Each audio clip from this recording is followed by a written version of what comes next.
Hey guys, tonight we begin a journey into one of history's most disturbing contradictions. Imagine standing in a stone monastery in medieval France, and the holiest woman there, the one everyone considers closest to God, hasn't washed her body in 40 years. Her skin is crusted with layers of grime. The smell hits you from across the room, and when you wrinkle your nose, the other nuns look at you with pity, because they think you just don't understand true holiness. Tonight, we're diving into a world where being filthy wasn't just accepted, it was worshipped, where saints competed to see who could go longest without bathing, where the worse you smelled, the closer to heaven you were believed to be.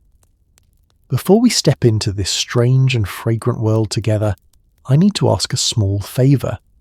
If you enjoy these deep dives into history's weirdest corners, hit that subscribe button and drop a like on this video. And I'm always curious, where are you right now? Lying in bed, on a night shift, driving through empty highways? Comment below and tell me where you're joining from. I love knowing this community is all over the world, listening to these stories at all hours. Now lower those lights, get comfortable, and let's travel back to a time when soap was considered sinful and stench was sacred. The year is 1034. Deep in the French countryside, there's a monastery where young women go to dedicate their lives to God. Among them is a woman named Agnes. She's in her 20s, devoted, serious about her faith, and one morning, after prayer, she makes a vow that will define the rest of her life. She kneels before the Mother Superior and declares, "I will never wash my body again. I give this sacrifice to God." The room goes quiet. Then, slowly, the other nuns begin to nod. Some smile. One older nun reaches out to touch Agnes's hand and whispers, "You're truly blessed to have such strength." Because in their world, what Agnes just promised isn't disgusting, it's holy. It's a sign that she's willing to mortify her flesh, to reject worldly vanity, to prove that she cares more about her soul than her body. And Agnes keeps that vow. For the next 43 years of her life, water never touches her skin. Not once. Think about that for a moment. 43 years of sweat, of skin cells building up, of summers in wool robes, of winters in the same unwashed clothing. 43 years of natural human odor intensifying, concentrating, becoming something almost solid in its presence. The smell? We can't even imagine it.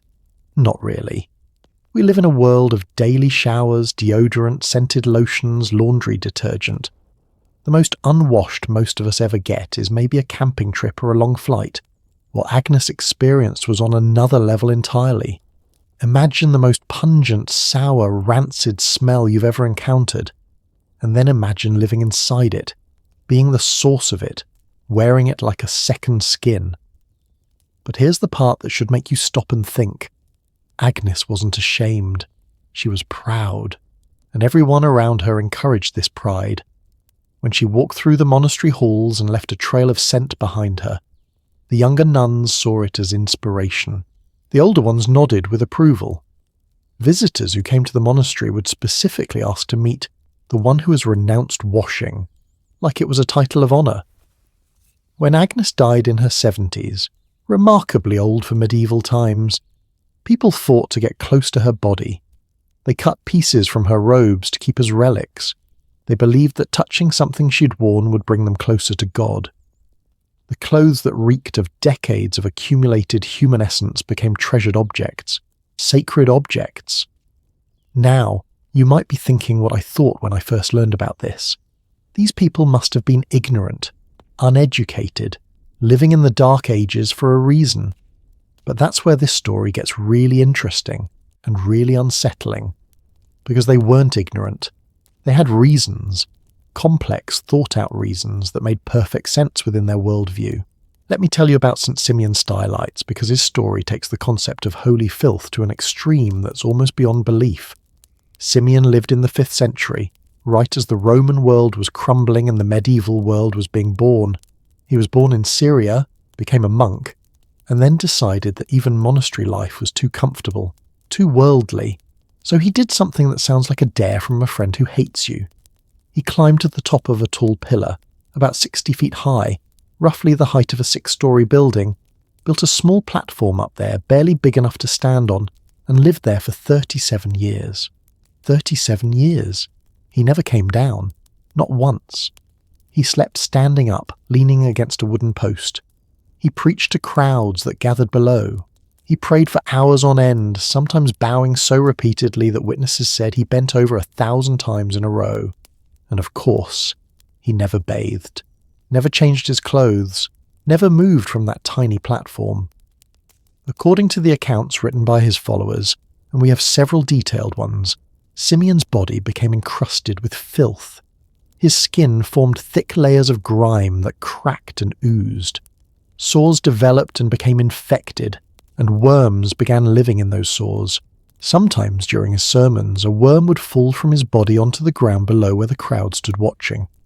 His disciples would rush to pick up the worm, horrified, trying to hide this embarrassing detail. But Simeon would call down to them, "Give it back to me." They'd look up, confused, and Simeon would explain, "God made this creature too. Put it back where it belongs." He would take the worm, this thing living in his own infected flesh, and deliberately place it back into the wound. The smell emanating from that pillar was reportedly detectable from a considerable distance. Pilgrims approaching the site would catch the scent before they could even see the pillar clearly. It was a mixture of rotting flesh, old sweat, human waste. Because remember, he couldn't exactly go to the bathroom normally up there, and the general decay of a human body that hadn't been cared for in decades. And yet, thousands of people made pilgrimages to see him. Thousands! People travelled for weeks just to stand at the base of his pillar and look up at this suffering, filthy man. Byzantine emperors consulted him. Church officials sought his blessing.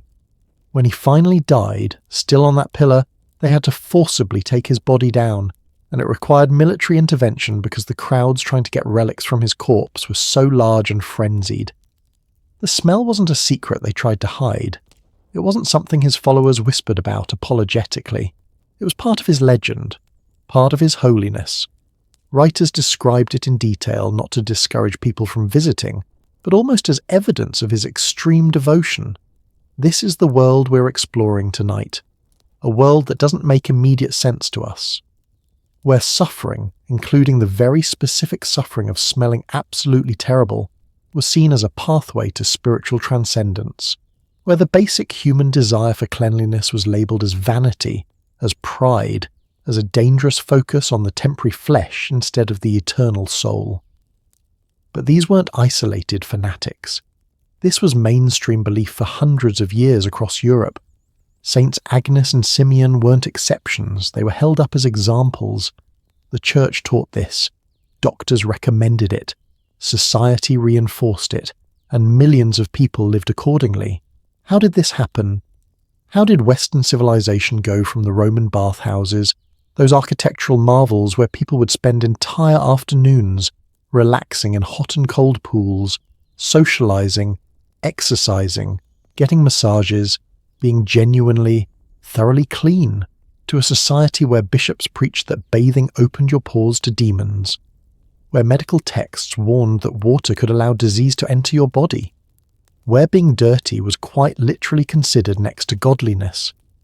That transformation didn't happen overnight.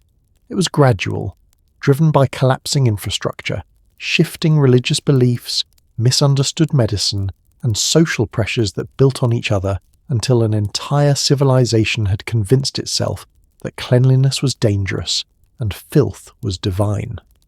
In Agnes's case, she lived until she was 73 years old. 7 decades, 43 of them without once washing. When she lay dying in that monastery, surrounded by nuns who had spent their lives with her, the room must have been almost unbearable. But those women saw her death as a holy event. They considered themselves blessed to be present. After she passed, her body was prepared for burial, but not washed, of course. That would have been disrespectful to her vow. Instead, they wrapped her unwashed corpse in clean linen and placed her in the monastery's crypt. For years afterward, nuns would visit her tomb and pray there. Some reported smelling what they called the odor of sanctity, a supposedly sweet, supernatural scent that surrounded particularly holy people. Whether they actually smelled something sweet or had simply convinced themselves they did, we'll never know. What we do know is that they desperately wanted to believe that Agnes's lifelong commitment to filth had transformed her into something sacred, and this is what makes this story so fascinating to me. It's not just about smell or hygiene, it's about belief, about how humans can adapt to almost anything, even living in conditions we'd now consider inhumane, if they believe there's meaning in it, about how societies can take what seems like obvious common sense, like keeping clean is good for you, and completely flip it until the opposite becomes the accepted wisdom. The medieval world created an entire theology around this concept. They had explanations for why bathing was dangerous. They had saints' lives that proved filth could be holy. They had medical theories that backed it up, and they had social structures that enforced it. It wasn't chaos or ignorance, it was a system, a complete, functioning system of belief that made sense to everyone living inside it. Over the next hour and a half, we're going to unpack that system.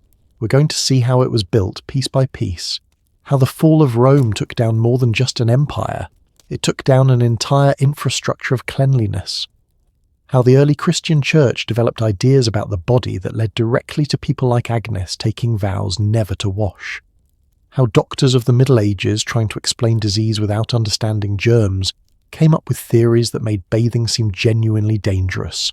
We're going to explore the economics of it, because staying clean required resources most people didn't have. The politics of it, because smell became a way to identify and discriminate against different groups. The fashion of it, because when you can't wash your clothes, you get creative about layers and perfumes. And yes, we're going to talk about what daily life actually smelled like in medieval cities, because once you understand that, the saints who didn't bathe start making a different kind of sense. But right now, I want you to hold on to this image. A woman who lived her entire adult life without once washing her skin, who died at an old age, who was mourned as a saint, whose filthy robes became treasured relics. A man on a pillar for 37 years, living in his own waste with worms in his wounds, who was considered one of the holiest men who ever lived. This really happened. This was normal. And understanding how it became normal, that's going to tell us something profound about human nature, about belief, and about how the things we take for granted as obvious might not be obvious at all. The medieval world is waiting for us. It's strange, it's unsettling, and yes, it smells absolutely terrible. But I promise you, the story is worth it. In just a moment, we're going to watch the entire Roman system of hygiene collapse and see how a civilization that valued cleanliness above almost everything else transformed into one that feared it. That transformation is one of the most dramatic shifts in human history, and it happened faster than you might think. So let's keep going, because this journey is just beginning, and every step is going to show us something unexpected about the past, and maybe about ourselves too. So how did we get here? How did an entire civilization go from understanding hygiene to actively avoiding it? To answer that, we need to rewind about 600 years before Agnes took her vow, back to a time when being clean wasn't just normal, it was an obsession. Picture Rome at its height, around 400 AD. The city has a population of about 1 million people, making it the largest city in the world. And incredibly, almost impossibly by medieval standards that would come later, it's clean. The streets have running water flowing through gutters. Fresh water pours into the city through 11 massive aqueducts, delivering about 300 gallons of water per person per day. That's more than most American cities today. But here's what really blows my mind. Rome has over 800 public bathhouses. 800. And we're not talking about the basic shower stalls you'd find at a gym. These are architectural marvels. Some of them cover entire city blocks. They have heated floors, multiple pools at different temperatures, exercise rooms, libraries, gardens, and restaurants. Going to the baths isn't just about getting clean, it's the center of social life. Let me take you inside the baths of Caracalla, because this one really shows you what Roman bathing culture was like at its peak. This complex opened in 216 AD and could accommodate about 1,600 bathers at once. The building covered about 33 acres. To put that in perspective, that's roughly the size of 25 American football fields, all for bathing. You'd enter through massive bronze doors and walk into rooms with ceilings that soared over 100 feet high, higher than a 10-story building. The walls were covered in coloured marble shipped from all over the empire, purple marble from Egypt, green from Greece, red from Africa. The floors were intricate mosaics showing scenes from mythology. Sunlight poured through massive windows, and at night, oil lamps by the thousands kept everything lit. The bathing process was ritualistic, almost ceremonial. You'd start in the changing room, where attendants would store your clothes and belongings. Then you'd head to the exercise area, the palestra, where you might wrestle, lift weights, or play ball games to work up a sweat. Romans believed you had to get dirty before you could get properly clean. Next came the hot rooms. The caldarium was heated to temperatures that would feel like a sauna, somewhere between 104 and 113 degrees Fahrenheit. You'd sweat, and then attendants would scrape your skin with curved metal tools called strigils, removing all the dirt, oil, and dead skin. Then you'd move to the tepidarium, the warm room, to adjust gradually, before finally plunging into the frigidarium, a cold pool that would shock your system and close your pores. The whole process could take hours, and people did this every single day. Rich or poor, senator or labourer, everyone bathed.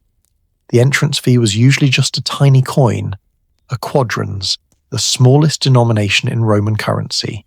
Sometimes bathing was completely free, sponsored by wealthy citizens or the emperor himself trying to win public favour.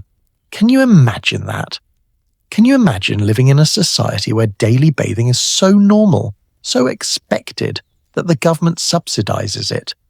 Where the infrastructure to deliver millions of gallons of clean water is just taken for granted? The Romans didn't just bathe. They had sophisticated soaps made from animal fats and plant ashes. They had special oils for different skin types. They had pumice stones for exfoliation. They had depilatories to remove body hair. They had perfumes and unguents. An entire industry existed just to keep people clean and smelling pleasant. And it wasn't just Rome. Every major city in the empire had elaborate baths. Pompeii had at least 5 public bath complexes before Vesuvius buried it. Even small garrison towns on the edges of the empire, places like Vindolanda in northern Britain, where it rained constantly and temperatures barely got above freezing in winter, had bathhouses with underfloor heating. Roman soldiers built bathhouses wherever they went. It was considered essential for military health and morale. In fact, archaeologists can often tell where Roman military camps were located because the ruins of the bathhouse are still there, often the best preserved structure on the site. Now, here's what makes this story so tragic and so puzzling. The Romans knew why bathing mattered. They didn't understand germ theory, obviously, but they had figured out empirically that staying clean kept people healthy. Roman doctors recommended regular bathing, military manuals mandated it, and their life expectancy showed the results. While we often hear that ancient people died young, wealthy Romans who had access to good nutrition and hygiene could easily live into their 60s or 70s. That's not that different from medieval nobles who had come centuries later, despite all the medical advances in between. So what happened?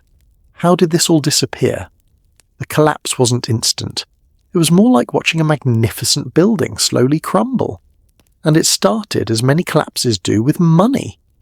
Maintaining those aqueducts was expensive, really expensive.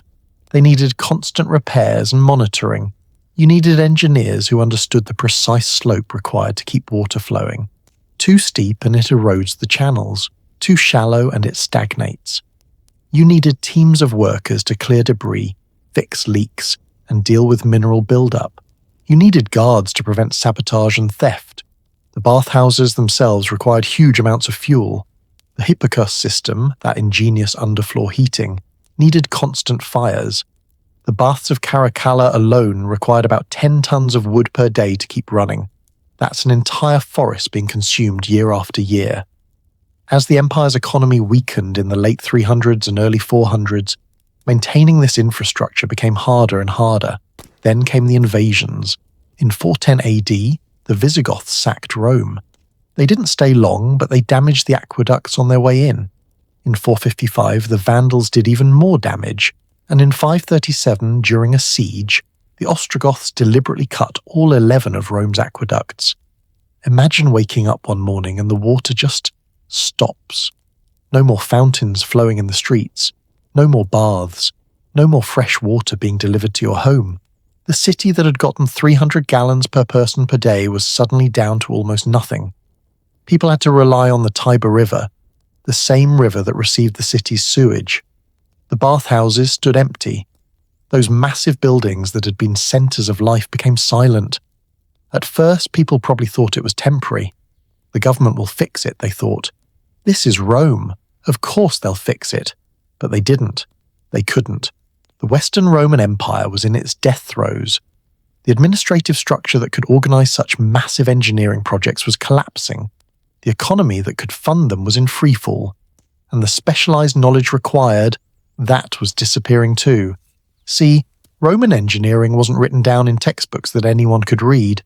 It was passed down through apprenticeship from master to student.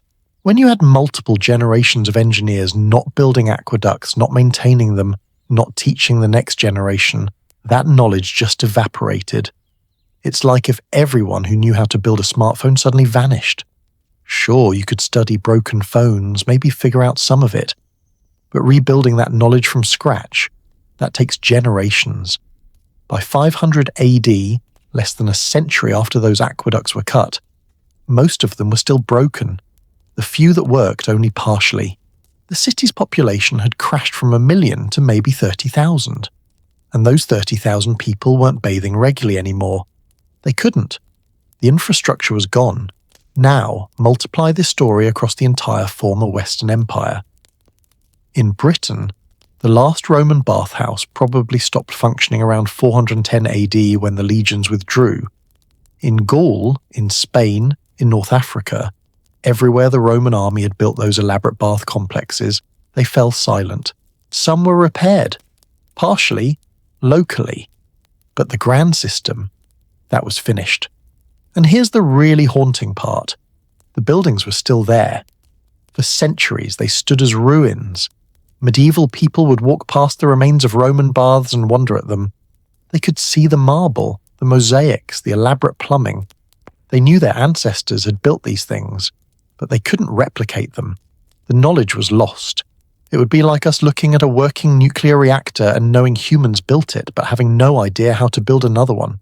Charlemagne tried to revive bathing culture in the late 700s. He built a palace at Aachen specifically because there were hot springs there, and he constructed a large pool where he and his courtiers could bathe. But that was one emperor's personal quirk, not a revival of the system. After he died, even that faded. By the year 1000, public bathhouses still existed in some European cities, but they were nothing like their Roman predecessors. They were smaller, simpler, and already getting a reputation for being places of sin, because mixed bathing sometimes happened, and where people were naked, the church saw moral danger. But we'll get to the church's role in this story in just a moment. For now, I want you to sit with this image. In 400 AD, even a regular working-class person in Rome could visit a bathhouse with heated pools, get a massage, socialize with friends, and leave genuinely clean. By 900 AD, just 500 years later, most of their descendants might not bathe once in an entire year. The infrastructure was gone. The knowledge was gone. And a civilization that had understood the value of cleanliness had forgotten why it mattered. But losing the bathhouses wasn't enough to create the medieval horror of hygiene we started with. After all, you don't need marble bathhouses to wash yourself. You can heat water over a fire. You can use a bucket. Peasants throughout history have managed to stay reasonably clean without elaborate infrastructure. So why didn't medieval people do that? Why did they go beyond just not bathing regularly to actively believing that bathing was dangerous? That water could kill you? That staying dirty was somehow better? That's where things get really interesting. because the collapse of Roman infrastructure explains why bathing became harder, but it doesn't explain why it became feared, and that transformation, from difficult to dangerous, from inconvenient to actively sinful, that required something more than just broken aqueducts. That required a complete shift in how people thought about their bodies, about cleanliness, about what it meant to be healthy. And that shift? It's one of the strangest stories in medical history. A story of genuine fear, of plague and panic, of doctors giving advice that, with the best intentions, would kill millions. We're about to watch an entire civilization convince itself that water was the enemy. And once you see how they came to believe that, the saints who refuse to bathe will start making a very different kind of sense. The transformation from bathing is good to bathing will kill you didn't happen because people suddenly became stupid. It happened because they were trying desperately to stay alive during one of the most terrifying periods in human history. And their doctors, the educated, well-meaning medical professionals of the time, gave them advice that seemed logical based on what they understood about the human body. The problem? Almost everything they understood was wrong.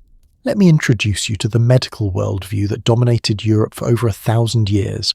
It's called humoral theory, and it comes from ancient Greek physicians like Hippocrates and Galen. According to this theory, your body contains 4 fluids: blood, phlegm, yellow bile, and black bile. Health means these 4 humours are in balance. Sickness means they're out of balance. Every disease, from a head cold to the plague, was explained through this lens, and here's where water comes in. Medieval doctors believed that your skin had pores. They got that part right. But they thought these pores were like doors that could open and close. When you bathed, especially in hot water, the heat opened your pores wide. And when your pores were open, bad things could get in. What bad things? Well, that depends on which medical theory you subscribe to. Some doctors worried about corrupted air. We call it miasma theory today. They believed that disease travelled through bad-smelling air, and if your pores were open while you were exposed to this air, you'd suck the disease right into your body. Others worried about the temperature change itself disrupting your humoral balance, making you vulnerable to illness. Think about that for a second. Imagine going to your doctor with a fever, and they tell you, dead serious, whatever you do, don't bathe. The water will open your pores and allow more sickness to enter. Would you bathe? Probably not, right? You'd trust the expert. Now, let's jump to October 1347. A ship arrives in the port of Messina, Sicily, coming from the Black Sea. Most of the crew is dead. Those still alive are covered in mysterious black swellings, buboes, that ooze pus and blood. Within days, people in Messina start developing the same symptoms. Within weeks, they're dying by the hundreds. Within months, the Black Death has spread across Europe like wildfire. You've probably heard the statistics, but let me make them real for you. Between 1347 and 1353, the plague killed somewhere between 75 and 200 million people. That's 1/3 to 1/2 of Europe's entire population, dead, in 6 years. Imagine half of everyone you know just gone. Your family, your neighbours, your friends, entire villages wiped out, cities losing so many people that there weren't enough survivors to bury the dead. The terror was absolute, and nobody understood what was happening. They didn't know about bacteria, they didn't know about fleas on rats, they just saw people getting sick and dying horrible deaths, and they desperately searched for explanations. The doctors tried everything they knew. They prescribed prayers and herbs. They recommended bloodletting and purging. They told people to avoid bad air by stuffing their noses with flowers and spices. That's where those plague doctor masks with the long beaks come from, by the way. The beak was stuffed with aromatic herbs to filter the corrupted air, and they told people to avoid bathing. A physician named Gentile da Foligno, one of the most respected doctors in Italy, wrote a treatise on the plague in 1348, just as it was ravaging Europe. He specifically warned against bathing because he believed it would open the pores and allow pestilential air to enter the body. He recommended that people stay as sealed up as possible. Keep your pores closed. Don't let the plague in. Was he trying to hurt people? Of course not. He was trying to save them using the best medical knowledge available. The tragedy is that his advice probably killed people. Staying filthy, crowded together, with fleas and lice thriving in unwashed clothes and hair. That's exactly the environment where plague spreads most easily. But his advice was repeated by doctors across Europe. A medical handbook called the Regimen Sanitatis Salernitanum, one of the most influential medical texts of the Middle Ages, specifically stated that frequent bathing was dangerous. It recommended bathing no more than a few times per year, and warned that bathing during epidemics was particularly risky. The French physician Guy de Chauliac, who served 3 popes and was considered one of the greatest surgeons of his era, wrote that bathing weakened the body and made it more susceptible to disease. He lived through the Black Death, watched it kill people by the thousands, and concluded that avoiding baths was one of the ways he'd managed to survive. Can you see how this became accepted truth? The most educated, most respected medical minds of the era all agreed bathing is dangerous, and they had what seemed like proof. During plague outbreaks, some people who bathed did get sick and die. Of course, people who didn't bathe also got sick and died, usually at higher rates. But confirmation bias is a powerful thing. If you believe bathing is dangerous, you'll notice the cases that seem to confirm it and overlook the ones that don't. And once the Black Death finally loosened its grip in the 1350s, the advice didn't go away. It became codified. Medical schools taught it. New doctors learned it. The idea that bathing was dangerous became so deeply embedded in medical thinking that it persisted for centuries. By the 1500s, you had medical texts that read like horror stories to us today. One French treatise advised that bathing fills the head with vapours and could cause everything from headaches to death. Another warned that water could penetrate the skin and corrupt the internal organs. The Spanish physician Andres Laguna wrote that public bathhouses were nothing but gateways to illness and death. Here's a specific example that really drives home how seriously people took this advice. In 1568, a wealthy French merchant kept detailed household accounts. We still have them today. He recorded paying for his family's annual bath. Annual. 1 bath per year for the entire family, treated as a significant household expense worth recording. That was considered normal hygiene for a prosperous family, but it gets even stranger.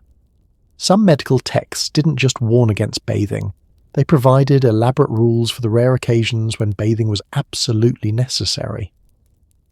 One 16th century manual recommended that if you must bathe, you should. First, consult your physician to determine if your humoral balance can tolerate it. Then, fast for several hours before bathing to avoid disrupting digestion. Choose a day when the moon is in the right phase. They believed celestial influences affected bodily fluids. Bathe only in milk or wine, never water, as these liquids were considered less penetrating. Keep the bath brief, no more than 15 minutes. Afterwards, immediately eat warming foods and drink wine to close the pores and restore balance. Imagine going through all that preparation just to take a bath. Most people would understandably decide it wasn't worth the hassle and just not bathe. Now here's the cruel irony that keeps me up at night sometimes. The very thing doctors warned against, bathing, would have saved countless lives. The Black Death was spread by fleas living on rats, and those fleas jumped to humans. They thrived in dirty clothes and unwashed hair. Regular bathing, clean clothes, basic hygiene, these would have dramatically reduced transmission. There's a reason Jewish communities sometimes had lower death rates during plague outbreaks. Jewish law requires regular ritual washing and cleanliness. But did medieval Christians look at that and think, maybe cleanliness helps? Some did, but many others used it as evidence that Jews were somehow causing the plague, leading to horrific pogroms. It's almost too terrible to comprehend, punishing the people who had the right idea about hygiene. The medical establishment had created a perfect storm of bad advice. They'd taken a fundamental human need, staying clean, and turned it into a perceived danger. And because this advice came from educated physicians who seemed to have logic and ancient authority backing them up, people believed it. They taught it to their children. It became common knowledge. By the late Middle Ages, asking why don't people bathe would be like someone asking you today, Why don't you drink gasoline? You'd look at them like they were crazy. Of course you don't drink gasoline, it's poison. That's how medieval people felt about regular bathing. It's dangerous. It's unhealthy. Everyone knows that. And the truly fascinating and disturbing thing is that they had evidence to support their belief, or at least they thought they did. They'd observed that people who bathed sometimes got sick. They'd seen plague coincide with bathing seasons. They had prestigious physicians writing books about the dangers. They had centuries of accumulated wisdom, all pointing in the same direction. They were wrong, catastrophically wrong, but they weren't being irrational within their own framework of understanding. That's what makes this story so important. It's easy to laugh at medieval people for being afraid of water, but they were acting on the best information they had, given by the most educated people in their society. It makes you wonder, doesn't it? What are we doing today that future generations will look back on with the same horrified confusion? But medical advice alone doesn't fully explain why medieval hygiene became so extreme. After all, doctors were telling people to avoid frequent bathing, not to never wash at all for 40 years like St. Agnes. To understand that level of commitment to filth, we need to look at another powerful force that shaped medieval life, the Church.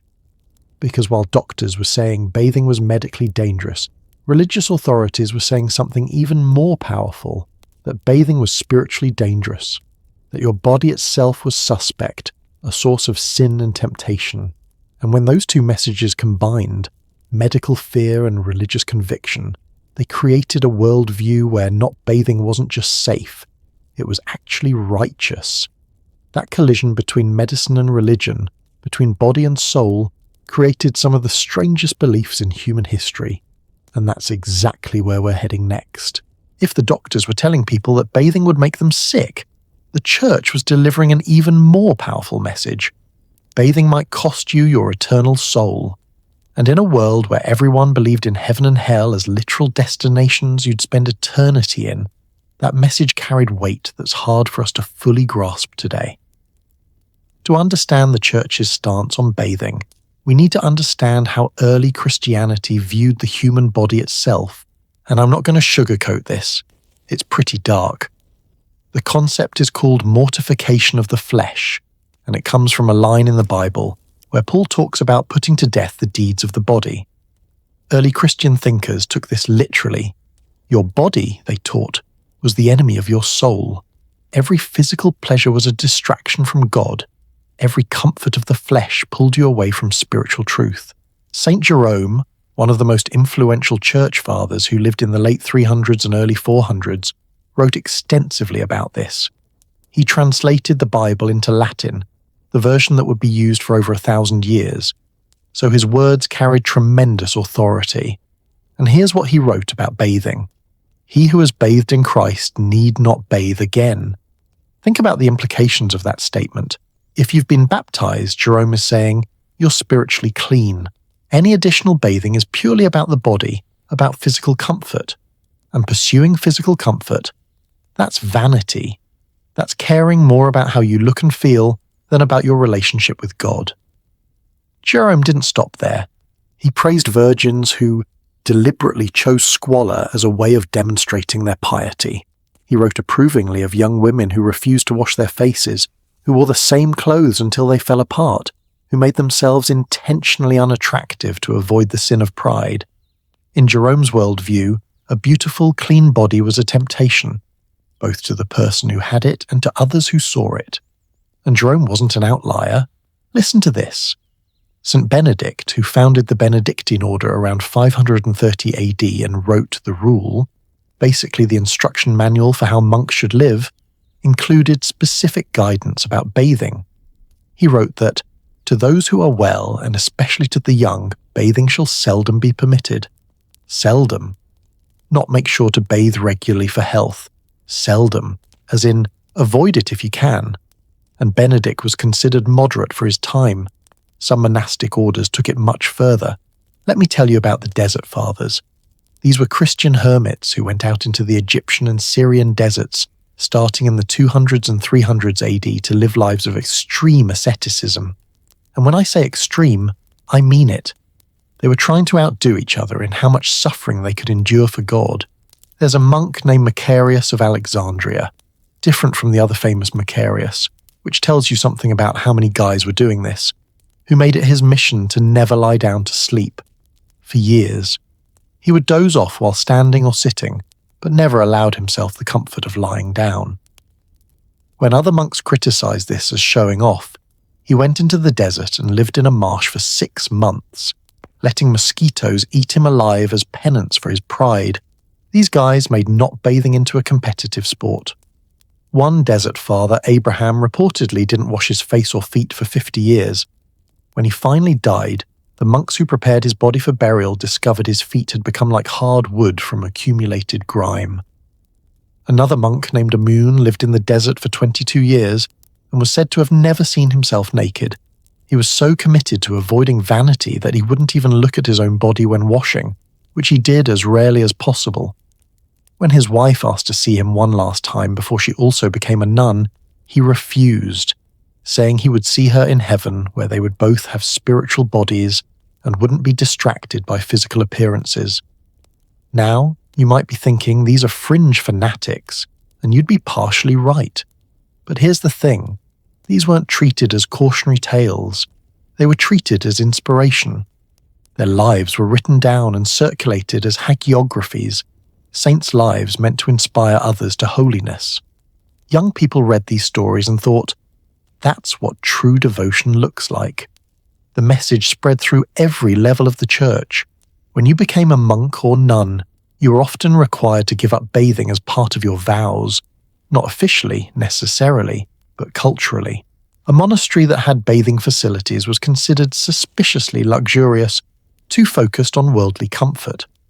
There's a fascinating document called the Regularis Concordia from around 970 AD, which tried to standardize practices across English monasteries. It mentions that monks should wash their hands before meals and their feet occasionally as an act of humility, because Jesus washed the disciples' feet, but makes no mention of bathing the rest of the body. The implication is clear. If it's not mentioned, it's not necessary. Focus on your soul, not your skin. And the church didn't just preach this to monks and nuns. This filtered down to regular people through sermons and teachings. Priests would stand in pulpits and remind their congregations that beauty and cleanliness were forms of pride, that wanting to smell pleasant was caring too much about earthly opinion and too little about God's judgment. Pope Gregory the Great, one of the most influential popes in history who led the church from 590 to 604 AD, wrote that the body must be afflicted and that comfort of any kind was spiritually suspicious. He praised his own mother for her austere lifestyle, specifically noting that she rarely washed. Can you imagine your spiritual leader praising someone for being dirty? But that's exactly what was happening at the highest levels of the church. Now here's where it gets complicated and kind of infuriating. While the church was preaching that bathing was vanity, while monks were competing to be the filthiest, while ordinary people were being told that cleanliness was a distraction from God, the upper clergy were living very differently. Cardinals and bishops in major cities often had access to bathhouses or private bathing facilities. They just didn't talk about it publicly. There are records of papal bathrooms in the Vatican, of bishops having servants prepare baths, of wealthy monasteries maintaining private bathing areas for the abbot, even while regular monks were discouraged from washing. It's the same pattern you see throughout history. The rules for common people and the rules for the elite are different. The church taught poverty while the Vatican accumulated gold. It taught chastity while some clergy kept mistresses, and it taught that bathing was vanity while cardinals bathed in private. But for ordinary monks, nuns, and lay people who took the teaching seriously, the message was clear and consistent. Your body is suspect. Physical comfort is dangerous. Cleanliness is a form of pride. The holiest people are those who reject all of these things. There's a letter that survives from the 600s, written by a bishop to a young woman entering a convent. He's giving her advice on how to live a holy life. And here's what he writes. Let your clothing be plain, and your body unwashed, so that you may remember always that you are dust, and to dust you shall return. Let no mirror show you your face, lest vanity creep in. Let no perfume touch your skin, lest you forget that your body is temporary and only your soul eternal. This wasn't fringe thinking. This was mainstream religious instruction. And when you're raised being told that your body is basically a sinful burden you have to carry around until you die, and your soul can finally be free, well, keeping that body clean starts to seem not just unnecessary, but actually counterproductive. The church also worried about bathhouses specifically because they had inherited Rome's tradition of public bathing, and public bathing meant nakedness, and nakedness meant temptation. Even into the early Middle Ages, some cities still had functioning bathhouses, but increasingly the church preached against them. St. Boniface, who evangelized Germany in the 700s, wrote letters complaining about public bathhouses where men and women bathed together. He called them schools of vice and demanded they be shut down. In many places they were. The few public baths that remained often ended up with terrible reputations associated with prostitution and drinking. The church had successfully turned a public health practice into something sinful. By the time we reach the High Middle Ages, the 1100s and 1200s, you have a culture where religious devotion and filth are so intertwined that they're almost inseparable. The dirtier you are, the holier you must be. The more you smell, the less you must care about worldly opinion. The more uncomfortable your body, the more you're focusing on your soul. And lay people absorbed this message. Not everyone took it to the extreme of never bathing, obviously, but the idea that excessive attention to the body was spiritually dangerous, that became cultural common sense. A mother might tell her daughter, "Don't fuss over your appearance, pride comes before a fall." A father might tell his son, "A real man doesn't worry about how he smells." These weren't just practical tips, they were moral teachings rooted in religious belief. The truly tragic part is that this theology didn't make people holier. If anything, it made them sicker, more miserable, shorter-lived. But from inside that worldview, the suffering was the point. Suffering brought you closer to Christ, who suffered on the cross. Your uncomfortable, unwashed body was a form of worship. We've now seen how the infrastructure collapsed, how doctors warned against bathing, and how the church made it a sin. But there's another crucial piece to this puzzle: money. Because even if medieval people had wanted to stay clean, most of them simply couldn't afford it. The economics of hygiene in the Middle Ages created barriers that kept cleanliness a luxury only the wealthy could occasionally access. And understanding those economic realities helps explain why, even as we move past the Middle Ages toward the Renaissance, the stench continued. Even if you wanted to stay clean in medieval Europe, even if you ignored the doctors and defied the church, there was one final barrier that stopped most people cold: the sheer expense of it all. Being clean required resources that ordinary people simply didn't have, and understanding the economics of hygiene reveals something fascinating. Cleanliness wasn't just a choice or a belief system. For most people, it was literally unaffordable. Let's start with the most basic requirement: soap. Today you can buy a bar of soap for maybe $2. It's nothing. You probably don't even think about it. But in medieval times, soap was a luxury item that required significant resources to produce. Real soap, the kind made from animal fat and wood ash through a chemical process called saponification, took skill, time, and expensive ingredients. You needed tallow, which meant you needed animal fat from butchering, which meant you needed animals. You needed wood ash, which required burning hardwood and collecting the ash. You needed someone who knew the process and could do it correctly. Get the ratios wrong, and you'd end up with caustic lye that would burn your skin instead of cleaning it. In England during the 1300s, a pound of good soap cost about 4 pence. That might not sound like much until you realise that a skilled labourer, a mason or carpenter, earned about 3 pence per day, so a pound of soap cost more than a full day's wages for a skilled worker. For an unskilled labourer, someone doing basic farm work, it might be 2 or 3 days' wages.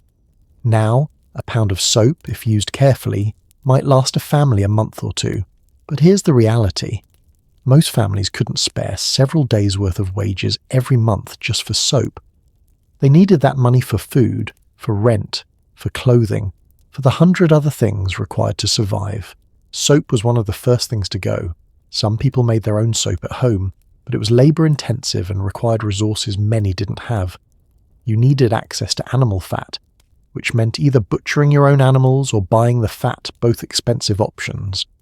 You needed a reliable supply of wood for burning to create ash, and you needed time, which for people working from dawn to dusk just to survive was perhaps the scarcest resource of all. Here's a detail that really brings this home. There are account books from medieval English estates that survive to this day, and they list soap as a luxury item purchased specifically for the lord and lady of the manor. The servants they made do without.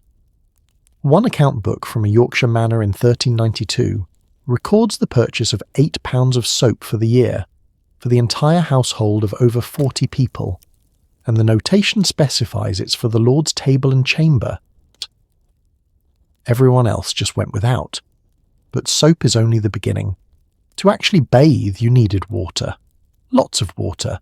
And you needed it hot because cold water bathing was considered even more medically dangerous than hot water bathing. Remember, the doctors thought temperature changes disrupted your humours. Think about what heating water required. You needed a large pot or cauldron, expensive metal items that many families didn't own. You needed fuel to burn, and depending on where you lived, fuel could be scarce and costly. In England, where forests had been heavily cleared by the High Middle Ages, wood was surprisingly expensive. Peat and charcoal were alternatives, but they also cost money. There's a detailed household account from London in 1419 that breaks down the cost of a single bath. The items listed include fuel for heating water, 3d, rental of a wooden tub large enough to bathe in, 2d, labour for servants to carry water and tend the fire, another 2d, herbs and flowers to scent the water, 1d, total 8d. That's nearly 3 days' wages for a skilled worker for one bath. Can you see why people didn't bathe regularly? It wasn't just that they believed it was dangerous or sinful, though those beliefs certainly helped rationalise the choice. It's that bathing was genuinely expensive. For a family barely getting by, spending 3 days' wages on a bath was absurd when that money could buy a week's worth of bread. The wealthy, of course, had a very different experience. A noble or wealthy merchant might own their own bathing tub, their own cauldrons, and have servants whose job included heating water and preparing baths. They could afford soap, perfumes, and scented oils. But even they didn't bathe daily. Remember, the medical and religious advice still applied to them, but they could bathe monthly or a few times a year without economic hardship. This created a visible class divide. The wealthy smelled better, or at least they smelled different. They could afford to change clothes more frequently. They could use perfumes and pomanders to mask their smell. Meanwhile, the poor were walking around in clothes that might not be washed for months, bodies that might never be fully cleaned. Now let's talk about clothes, because this is where the economics get really interesting. Today, if your shirt gets dirty, you throw it in the washing machine. Easy. But in medieval times, cleaning clothes was a massive undertaking that most people simply couldn't manage regularly. Washing fabric was hard on the fabric itself. Medieval textiles were hand-woven, and washing wore them out faster. For poor people who might own only 2 or 3 outfits total, one to wear, one for special occasions, maybe one for working in the fields, wearing out their clothes by washing them too often was a real concern. Clothing was expensive. A single wool tunic might cost several weeks' wages. You didn't want to destroy it through excessive washing. The process of washing clothes was also labour-intensive. You had to haul water, heat it, scrub the clothes on a washboard, or by beating them on stones, rinse them, wring them out, and hang them to dry. For a family with no servants, this could take an entire day, and you had to do it in good weather when clothes would actually dry. In Northern Europe, where it rained constantly, finding a good drying day could be challenging. There was also the soap problem again. Washing clothes required even more soap than washing your body. The clothes of a working person, covered in sweat, dirt, food stains, and who knows what else, needed serious cleaning power. That meant more soap, more expense. This is why medieval people developed the layering system. You'd wear a linen undershirt, called a chemise or shift, directly against your skin. This undergarment absorbed sweat and body oils. Then you'd wear your outer clothes, tunic, hose, gown over that. The idea was that you'd wash the linen undergarment more frequently because linen was easier to wash and dried faster than wool. The outer garments might be brushed, aired out, or spot cleaned, but rarely fully washed. But here's the problem. Even washing that linen undergarment regularly required resources most people didn't have. And so, people just wore their clothes. Day after day, week after week, sometimes month after month. The fabrics absorbed sweat, oils, dirt, and smells. They became stiff with accumulated grime, and people lived in them. For those who could afford it, there were professional washerwomen and laundresses. In medieval cities, laundry was an organised trade, often controlled by guilds. But their services weren't cheap. A London price regulation from 1345 set the cost for washing a shirt at 1/2 penny. Doesn't sound like much until you remember that's what an unskilled labourer might earn in several hours of work. For washing a full load of laundry, you might spend a full day's wages. The wealthy use these services regularly. There are household accounts from noble families showing regular payments to laundresses. But for ordinary families, professional laundry services were used sparingly, if at all. Maybe for special occasions, a wedding, a church festival, but not for everyday life. Here's a specific example that I find both fascinating and sad. In Paris during the 1300s, there was a famous laundry area along the Seine River where professional washerwomen worked. They're depicted in medieval manuscripts, standing waist-deep in the river, pounding clothes on flat stones. These women worked in cold water, because heating enough water to wash multiple households' laundry would have been prohibitively expensive, for hours each day. The work destroyed their hands and gave them chronic health problems from the cold exposure, but they could make a living because wealthy Parisians would pay them to do this brutal work. The irony is thick. These washerwomen were helping rich people stay clean while they themselves worked in conditions that made them sick, and the people hiring them? They still weren't washing their own bodies regularly, just their clothes occasionally. The class divide in cleanliness was stark. A wealthy merchant might bathe 3 or 4 times a year and have his clothes washed monthly. A prosperous craftsman might bathe once a year and have clothes washed a few times a year. A labourer might never bathe and have clothes washed perhaps once a year, if that. And this wasn't hidden or shameful. It was just how things were. Social status was literally written on people's bodies through how they smelled. You could tell someone's class by their odour from across a room. The wealthy tried to mask their smell with perfumes and expensive fabrics. The middle classes did their best with herbs and by airing out their clothes. The poor just smelled, and everyone knew it, and it was considered as natural as the fact that nobles wore silk and peasants wore rough wool. There's a French poem from the 1200s that describes a peasant wedding. The author, definitely a noble or at least well off, describes the smell of the wedding party as so thick you could cut it with a knife. He's being satirical, mocking these peasants for their smell, but he's also just describing reality. When 50 people who never bathe and rarely wash their clothes gather in a small room, the smell would indeed be overwhelming. But here's what the wealthy didn't fully grasp. They weren't that much better. Sure, they used perfume and had cleaner clothes, but they also rarely bathed. Their bodies accumulated months of sweat and oils. Their homes had no running water, which meant chamber pots, which meant smells.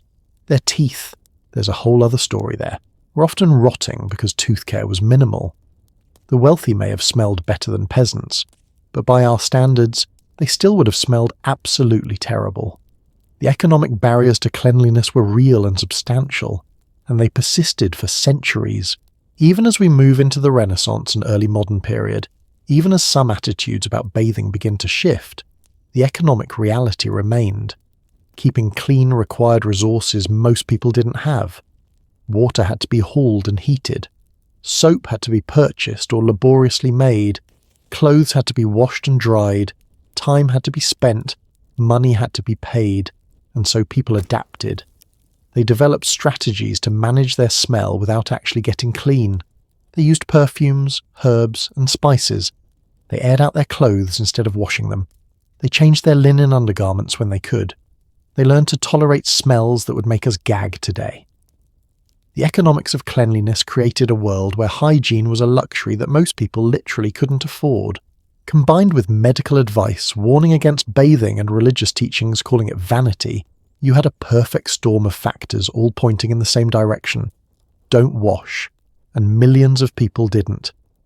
Not because they were ignorant or lazy, but because staying clean was genuinely beyond their means. But those who could afford to stay at least somewhat clean, the nobles and wealthy merchants, they had their own strategies for managing life in a smelly world. They developed fashion choices specifically designed to deal with the reality of rarely washed bodies and clothes. And those fashion choices, they were creative, bizarre, and occasionally beautiful. That's where we're heading next, into the closets and wardrobes of medieval Europe, where fashion had to serve a very different purpose than it does today.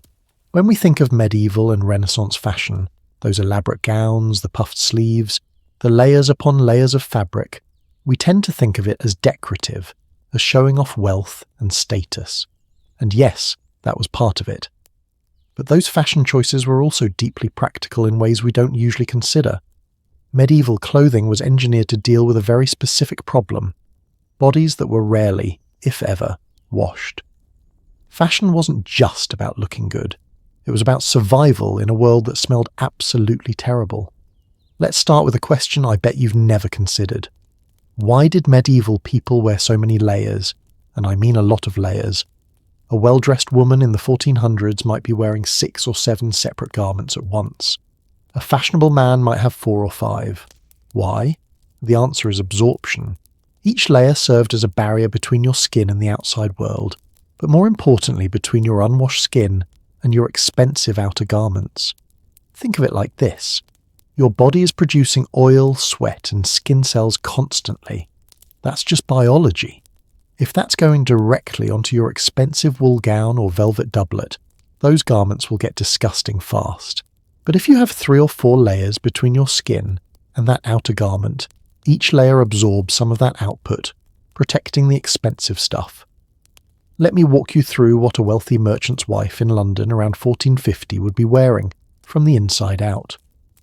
Starting at the skin, she'd have a linen chemise. We talked about this a bit before, but here's what you need to understand. This garment is doing the heavy lifting. It's basically a long, loose shirt that goes from neck to at least knee, sometimes ankle. It's touching her skin everywhere, absorbing everything her body produces. Over that, she'd wear linen hose, basically underwear and stockings combined, held up with garters. Then came a kirtle, which was like an underdress, usually made of wool or a wool-linen blend. Then another kirtle, because why not, made of finer fabric. Then her actual gown, the outer dress, probably made of expensive wool or even silk if she's wealthy. Over that she might wear a surcoat or sleeveless overdress, and depending on the weather and occasion, she might add a cloak or mantle. That's 6 or 7 layers on her torso alone. Can you imagine getting dressed in the morning? It must have taken forever, but each layer had a purpose. The linen next to skin absorbed moisture. The wool kirtles provided warmth, but also another absorption barrier. The outer gown displayed wealth and status. And the whole system meant that the most expensive garments, the ones you couldn't afford to wash, stayed relatively clean. Men's fashion worked on the same principle. A gentleman in the 1500s would wear a linen shirt against his skin, then a doublet, a fitted jacket padded with wool, horsehair, or even sawdust, then possibly a jerkin over that, then a gown or cloak, each layer serving its purpose. Now here's something interesting. Sleeves were often separate garments. They'd be tied or pinned onto the main garment. Why? Because sleeves got dirty faster than the rest of the outfit. Your hands and arms are touching things constantly. So you could change your sleeves, swap them out for clean ones, without changing the entire outfit. It was practical, and it also let you mix and match for different looks. Medieval people were essentially doing modular fashion out of pure necessity. The choice of fabric was also strategic. Linen was preferred for undergarments because it could be washed relatively easily and dried quickly. It's also naturally somewhat antimicrobial. We didn't know that at the time, but people noticed empirically that linen seemed to stay fresher than other fabrics. For outer garments, wool was king for most people. But here's the thing about wool. It's naturally good at controlling odour. Wool fibres can absorb a lot of moisture without feeling wet, and they resist bacteria growth better than many other fabrics. Medieval people didn't understand the science, but they knew wool could be worn for longer without smelling as bad as linen or cotton. For the very wealthy, velvet and heavy brocades were popular, especially by the late medieval period. These fabrics were chosen partly for their luxury, yes, but also because their thick, dense weave trapped smells less than lighter fabrics. A velvet gown could be worn repeatedly, and, as long as you aired it out properly, would look and smell acceptable for much longer than a lighter fabric. Which brings us to a practice that was absolutely central to medieval clothing care, airing out. Since washing was rare and harsh on fabrics, people developed elaborate routines for refreshing their clothes without water. Here's how it worked. You'd take a garment and hang it outside, preferably on a sunny, breezy day. The sunlight would help kill bacteria. Again, they didn't know the science, but they knew it worked. And the fresh air would help dissipate odours. For winter garments or things that couldn't be hung outside, you'd lay them near a fire, or even better, hang them in an herb room where dried lavender, rosemary and other aromatic plants would scent the fabric. Some wealthy households had special rooms just for this purpose.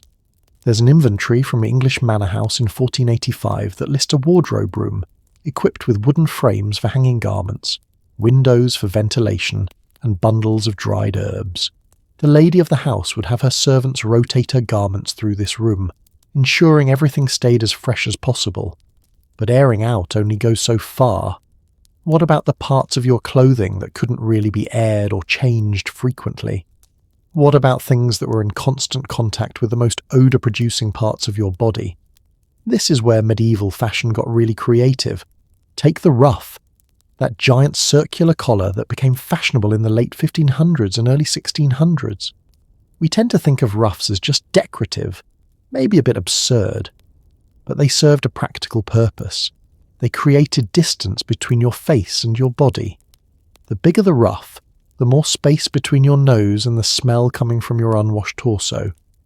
I'm not saying that's why ruffs were invented, but it's interesting how often medieval fashion solutions align with hygiene problems.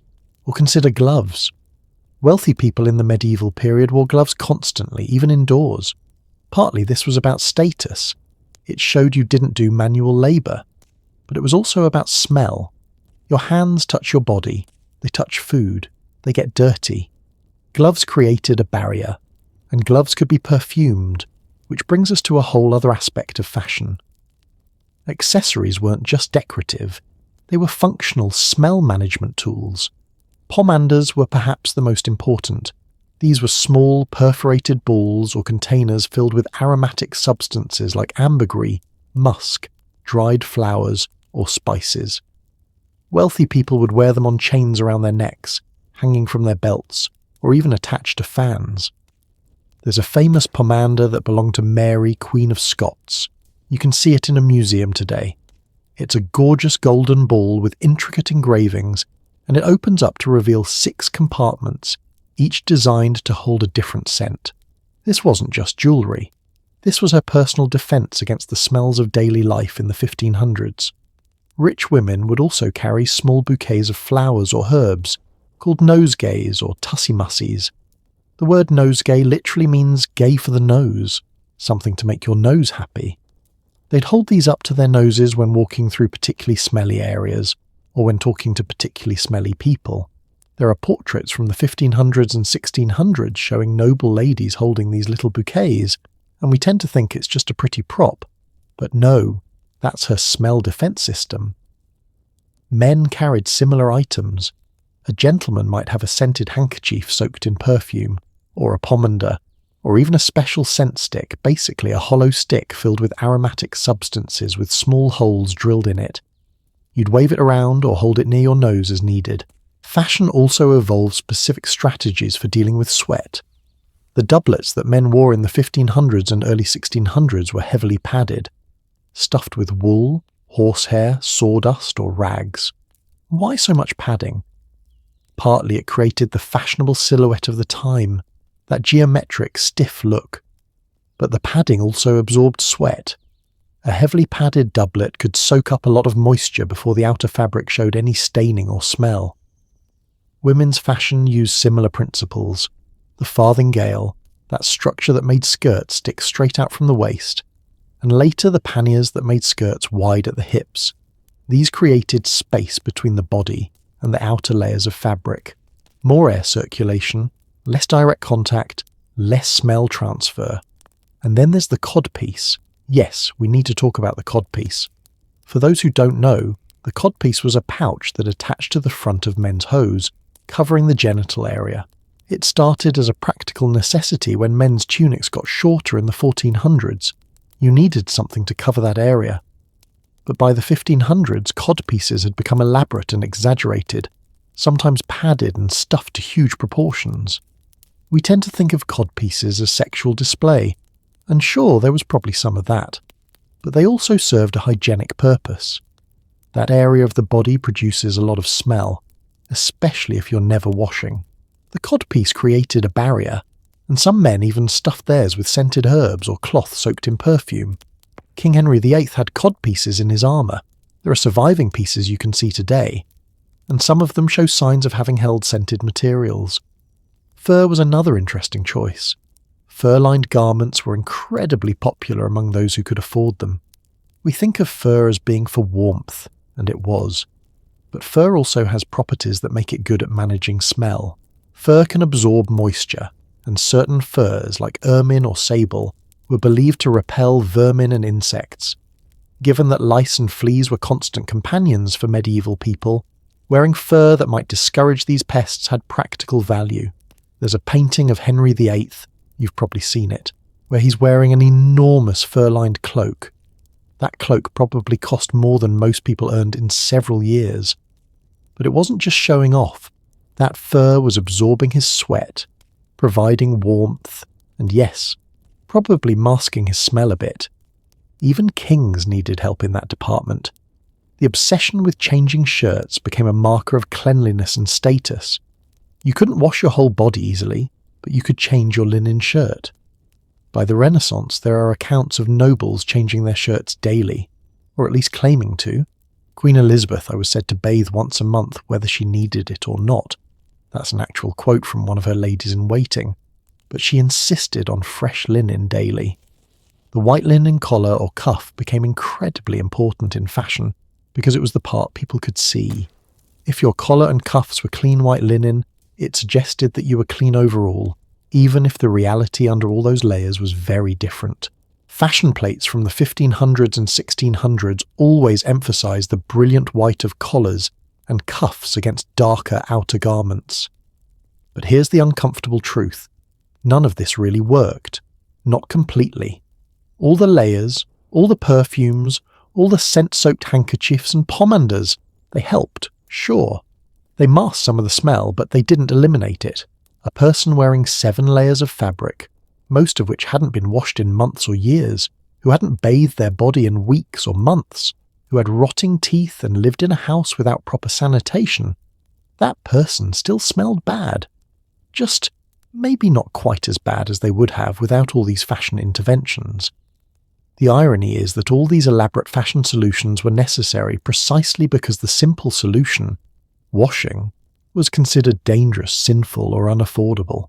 Medieval and Renaissance people were incredibly creative in working around their hygiene problems. They engineered their clothing to cope with unwashed bodies. They developed accessories specifically for smell management. They created a whole system of fashion that made life in an unwashed world somewhat more bearable. But there was one more tool in their arsenal, one more industry that grew specifically to serve this smelly medieval world. The perfume industry. And the history of perfume in the Middle Ages and Renaissance is wild, because people weren't just dabbing a little scent behind their ears. They were drowning themselves in perfume, using substances we'd find shocking today, all in a desperate attempt to cover the overwhelming smell of unwashed humanity. That's where we're going next. Imagine walking into a palace ballroom in Paris, 1650. You're expecting elegance, beauty, the cream of French society, but the first thing that hits you isn't the sight of the elaborate gowns or the sound of the music. It's the smell. A wall of perfume so thick it almost feels physical. Rose, jasmine, musk. Something sweet and cloying you can't quite identify. And underneath it all, like a bass note you can't escape, the unmistakable scent of unwashed bodies. Welcome to the world of medieval and Renaissance perfume, where an entire industry existed for one purpose: to cover up the fact that nobody was washing. The perfume trade in medieval Europe wasn't just big, it was enormous. By the 1500s, it was one of the most profitable industries in existence. And the substances people were using, some of them are so bizarre, so unexpected, that when I first learned about them, I actually had to double-check the sources to make sure they were real. Let's start with ambergris, because this one is both fascinating and kind of gross. Ambergris is a waxy substance that forms in the intestines of sperm whales. The whale eventually expels it, and it floats around in the ocean for years, hardening and developing this strange, sweet smell. When it washes up on beaches, it looks like a grey rock, and it was worth more than gold. I'm not exaggerating. In the 1600s, a pound of high-quality ambergris could sell for the equivalent of several $1,000s today. Why? Because when you dissolved it in alcohol and mixed it with other scents, it had this incredible property. It made the perfume last longer and gave it depth and richness. It was the secret ingredient that separated a mediocre perfume from a magnificent one. Sailors would search beaches specifically looking for ambergris. There are court records from England in 1672 involving a legal dispute over who owned a large piece of ambergris that washed up on a beach. It was worth so much that grown men went to court over it.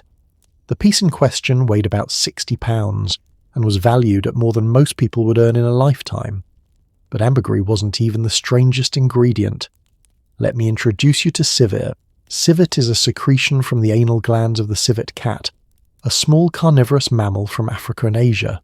Yes, you read that right. Anal glands. To get civet musk, you'd have to capture these animals and extract the secretion from them, a process that was unpleasant for everyone involved. And the smell? In its pure form, civet is absolutely foul. It smells like, well, like what it is. But when heavily diluted and mixed with other ingredients, it transforms into something that adds a warm, animalic note to perfume. It became one of the most sought-after perfume ingredients in Europe. Then there's musk, which comes from a gland near the genitals of male musk deer. To get musk, you had to kill the deer and remove the gland. A single gland might yield about an ounce of musk, and that ounce could be worth a small fortune. There's a price list from Venice, the perfume capital of medieval Europe, from 1581 that lists musk at 110 ducats per pound. To put that in perspective, a skilled craftsman in Venice earned about 30 ducats per year. So a pound of musk cost nearly 4 years of a craftsman's wages, and people were buying it because the alternative, smelling like an unwashed human, was apparently worse. Here's what gets me about all this. Medieval people were spending fortunes on whale intestine secretions, cat anal gland musk, and deer genital glands, all to avoid the simple, free solution of washing with water. Think about the economics of that. The massive industry that grew up around avoiding bathing. It's almost darkly funny. Perfume making was serious business. In France, perfumers formed guilds as early as the 1200s. In the city of Grasse in southern France, perfume making became the dominant industry. Grasse had the perfect climate for growing flowers: jasmine, rose, lavender, orange blossom, and an entire economy developed around harvesting these flowers and extracting their oils. The extraction process was labour-intensive. For flowers, you had several methods. Enfleurage involved spreading petals on sheets of fat, which would absorb the flower oils over several days. You'd then scrape off the perfumed fat and dissolve it in alcohol to extract the fragrance. A single pound of jasmine essential oil might require 8 million hand-picked jasmine flowers. 8 million. For tougher plant materials like roots, bark or seeds, you'd use distillation, heating the material with water and capturing the fragrant steam. This required copper stills, fuel, expertise and time. A master perfumer would spend years learning the craft, understanding which ingredients combined well, which proportions worked, how to balance the scents, and the results? The perfumes of the medieval and Renaissance periods were nothing like modern perfumes. They were heavy, intense, almost aggressive. They had to be. You weren't just adding a pleasant scent to a clean body. You were trying to overpower the smell of months of accumulated sweat, body oils and bacteria. Subtlety wasn't an option.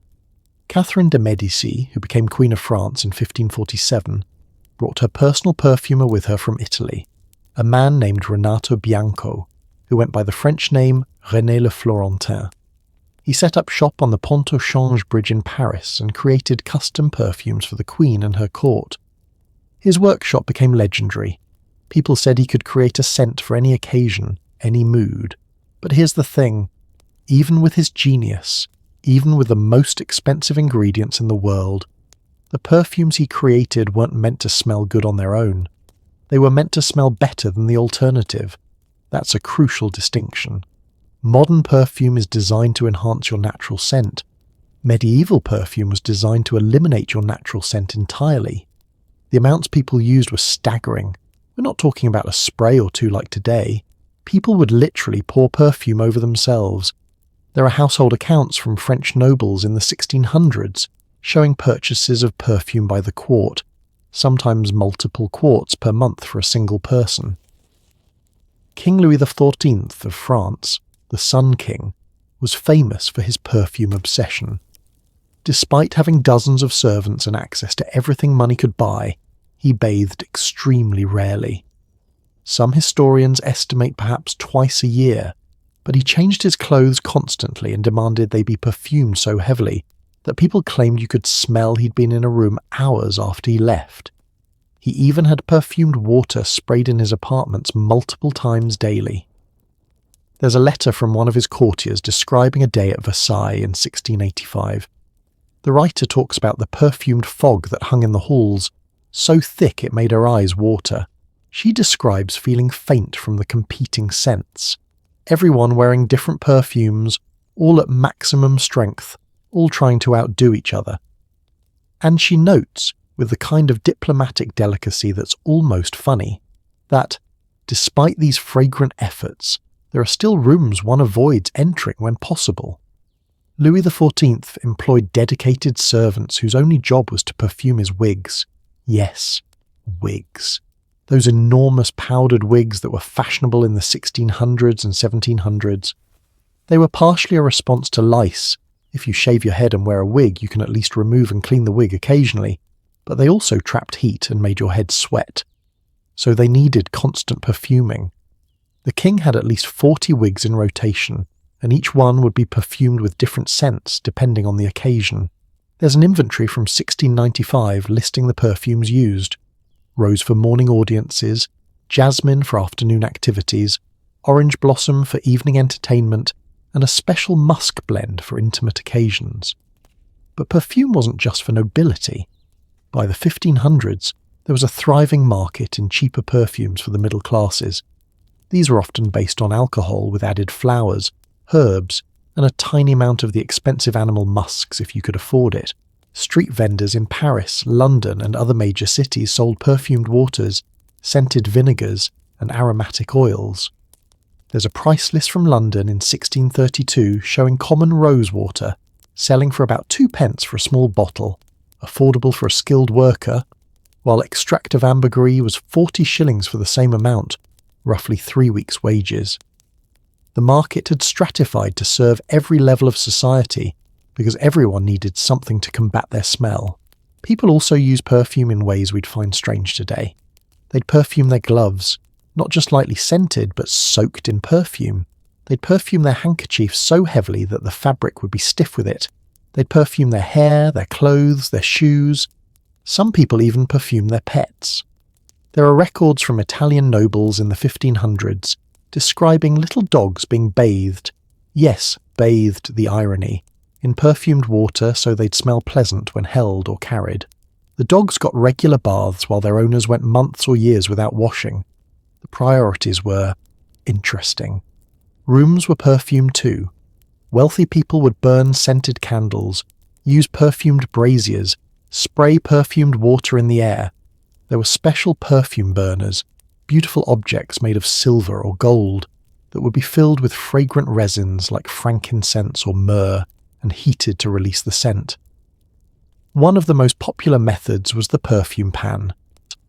You'd burn aromatic substances in a metal pan, then walk slowly through rooms holding it so the smoke would scent the air. There are instructions in household manuals from the 1500s describing how to perfume a house properly. You'd do the bedrooms in the morning, the public rooms in the afternoon, and if you were having guests, you'd do another round right before they arrived. But here's what none of the household manuals mentioned. It didn't really work. Not the way we'd consider working today. Yes, the perfume masked some of the smell. It added layers of other scents that distracted your nose. But the underlying reality remained. Unwashed bodies, unwashed clothes, lack of sanitation. No amount of perfume truly covered that up. What perfume actually did was create a new kind of smell. Not clean, but perfumed over dirty. Your nose might register rose and musk and jasmine first, but underneath, always underneath, there was that base note of human body odour. It was so common, so universal, that people stopped consciously noticing it. It became the default. This is why, when Europeans encountered other cultures that practiced regular bathing, especially Islamic cultures and later, when they colonized other parts of the world, they were often shocked by how different those people smelled. Not bad, necessarily, but strange, unfamiliar. Because the normal smell for a European was perfume plus body odour. That combination had become what people smelled like. The perfume industry kept growing through the 1600s and 1700s, reaching peak absurdity right before ideas about hygiene finally started to change. And when they did change, it happened surprisingly fast. But we're getting ahead of ourselves. For now, imagine being a perfume merchant in Venice in 1600. You're trading in substances extracted from whale intestines, cat anal glands, and deer genitals. You're shipping flowers by the millions. You're employing dozens of workers to extract oils and mix compounds. You're selling to everyone from kings to craftsmen. And your entire industry exists because an entire civilization has convinced itself that washing with water is dangerous. It's one of the strangest economic systems in human history. An entire sector of the economy built on avoiding the simple, cheap, effective solution to a problem. But that's what happens when medicine, religion, and social custom all align to push people in the wrong direction. You get creative. You adapt. You build industries around your mistakes. The perfume merchants were making fortunes, though, and they had every incentive to keep things the way they were. After all, if people started bathing regularly, who would need to buy perfume by the quart? In a weird way, the perfume industry benefited from the terrible hygiene of medieval Europe. The worse people smelled, the more perfume they needed to buy. But while the wealthy were drowning themselves in expensive perfumes and the middle classes were doing their best with cheaper alternatives, there was a whole other aspect of medieval smell we haven't fully explored yet. Because smell wasn't just a personal problem, it was used as a weapon, as a form of social control, as a way to mark who was in and who was out. The politics of smell in medieval society got dark in ways that might surprise you. And that's where we're heading next. In medieval society, you could close your eyes in a crowded room and still know exactly who was standing near you. Not because of their voice or their footsteps, but because of how they smelled. Smell became a language, a way to communicate status, religion, occupation, and belonging without saying a word. And like any language, it could be used to include people or to exclude them, sometimes violently. Let's start with something that might seem obvious but has profound implications. Everyone smelled different based on their social class. This wasn't just about access to perfume or clean clothes, though that was part of it. It was about what your body consumed, what work you did, and where you lived. Your smell was like a badge you couldn't take off, advertising your place in the social hierarchy to everyone around you. A peasant who worked in the fields smelled of sweat, yes, but also of soil, of animals, of wood smoke from their hearth. Their diet was heavy on bread, onions, and cabbage, foods that come through in body odour. They wore rough wool that absorbed moisture and smells differently than fine fabrics. And they worked physically, their bodies producing the sharp smell of hard labour. A craftsman in the city had a different scent profile. A blacksmith smelled of metal, coal smoke, and hot iron. A sharp, acrid smell that penetrated everything. A tanner smelled of the chemicals used to cure leather, particularly urine and animal feces, which were essential parts of the tanning process. Walking past a tannery, you could smell it from blocks away. And the tanners themselves. That smell never fully washed out. It became part of them. There's a reason tanners were often forced to live and work in specific parts of cities, usually downwind and downstream from everyone else. City ordinances from across medieval Europe specifically regulated where tanners could operate. A law from York, England, in 1301 states that tanners must work beyond the city walls on the north side, so that the stench does not afflict the citizens. These weren't just practical regulations, they were social statements. Your smell was so offensive that you couldn't live near decent people. Butchers, dyers, fishmongers, many occupations came with smells that marked you as clearly as a uniform. You could be well off making good money, but if you worked with certain materials, you smelled like it. And that smell affected how people treated you. There are court records from medieval German cities showing merchants refusing to do business with certain craftsmen because they could not abide the stench. Economic opportunities could be limited by how you smelled. Now, move up the social ladder. A merchant who didn't work with his hands smelled different. He could afford better food, meat, wine, imported spices. These changed his body chemistry. He could afford to change his linen shirt more often, maybe even weekly. He could afford some perfume, even if not the expensive stuff. His home might have better ventilation, better sanitation. The cumulative effect was a distinctly different smell from a labourer, and at the top, the nobility. They smelled like perfume, like the specific expensive ingredients we talked about earlier. They ate rich foods, lots of meat, heavily spiced dishes, wine instead of ale. They had servants to manage their chamber pots more efficiently. They wore silk and velvet, which held smells differently than wool. A noble entering a room full of common people would be immediately identifiable by scent alone. This stratification was so accepted, so normal, that it appears in literature and legal codes. There's a French poem from the 1300s that describes different social classes by their smells. It's satirical, but it reflects real attitudes. The night smells of rosewater and valour, obviously idealised. The merchant smells of coins and ambition. Interesting how they connected smell with character traits. The peasant smells of earth and honest toil, which sounds nice until you realise they're saying peasants smell like dirt. But smell didn't just mark class, it marked ethnicity and religion. And this is where things get really dark. Medieval Christian Europe developed stereotypes about how non-Christians smelled. Jews were accused of having a distinctive Jewish smell, the Fetor Judaicus. This wasn't based on reality. It was pure prejudice. But it was widely believed and had horrific consequences. The accusation was that Jews smelled bad because they had rejected Christ. Some Christian writers claim that Jews had smelled normal before the crucifixion, but had been cursed with a foul odour afterward as divine punishment. This smell would supposedly disappear if a Jew converted to Christianity, which gives you a sense of how this was really about religious control, not actual odour. There's a deeply disturbing text from the 1200s by a French theologian named Peter the Venerable. He writes that Jews emit a horrible stench that marks them as cursed. He uses this supposed smell as evidence that Jews are spiritually contaminated. This isn't just observation, it's using smell as a weapon to dehumanize people, and it had real-world consequences. During plague outbreaks, when people were looking for someone to blame, the accusation that Jews smelled different fed into conspiracy theories that Jews were poisoning wells or spreading disease. This contributed to pogroms, violent attacks on Jewish communities, across Europe in the 1300s and beyond.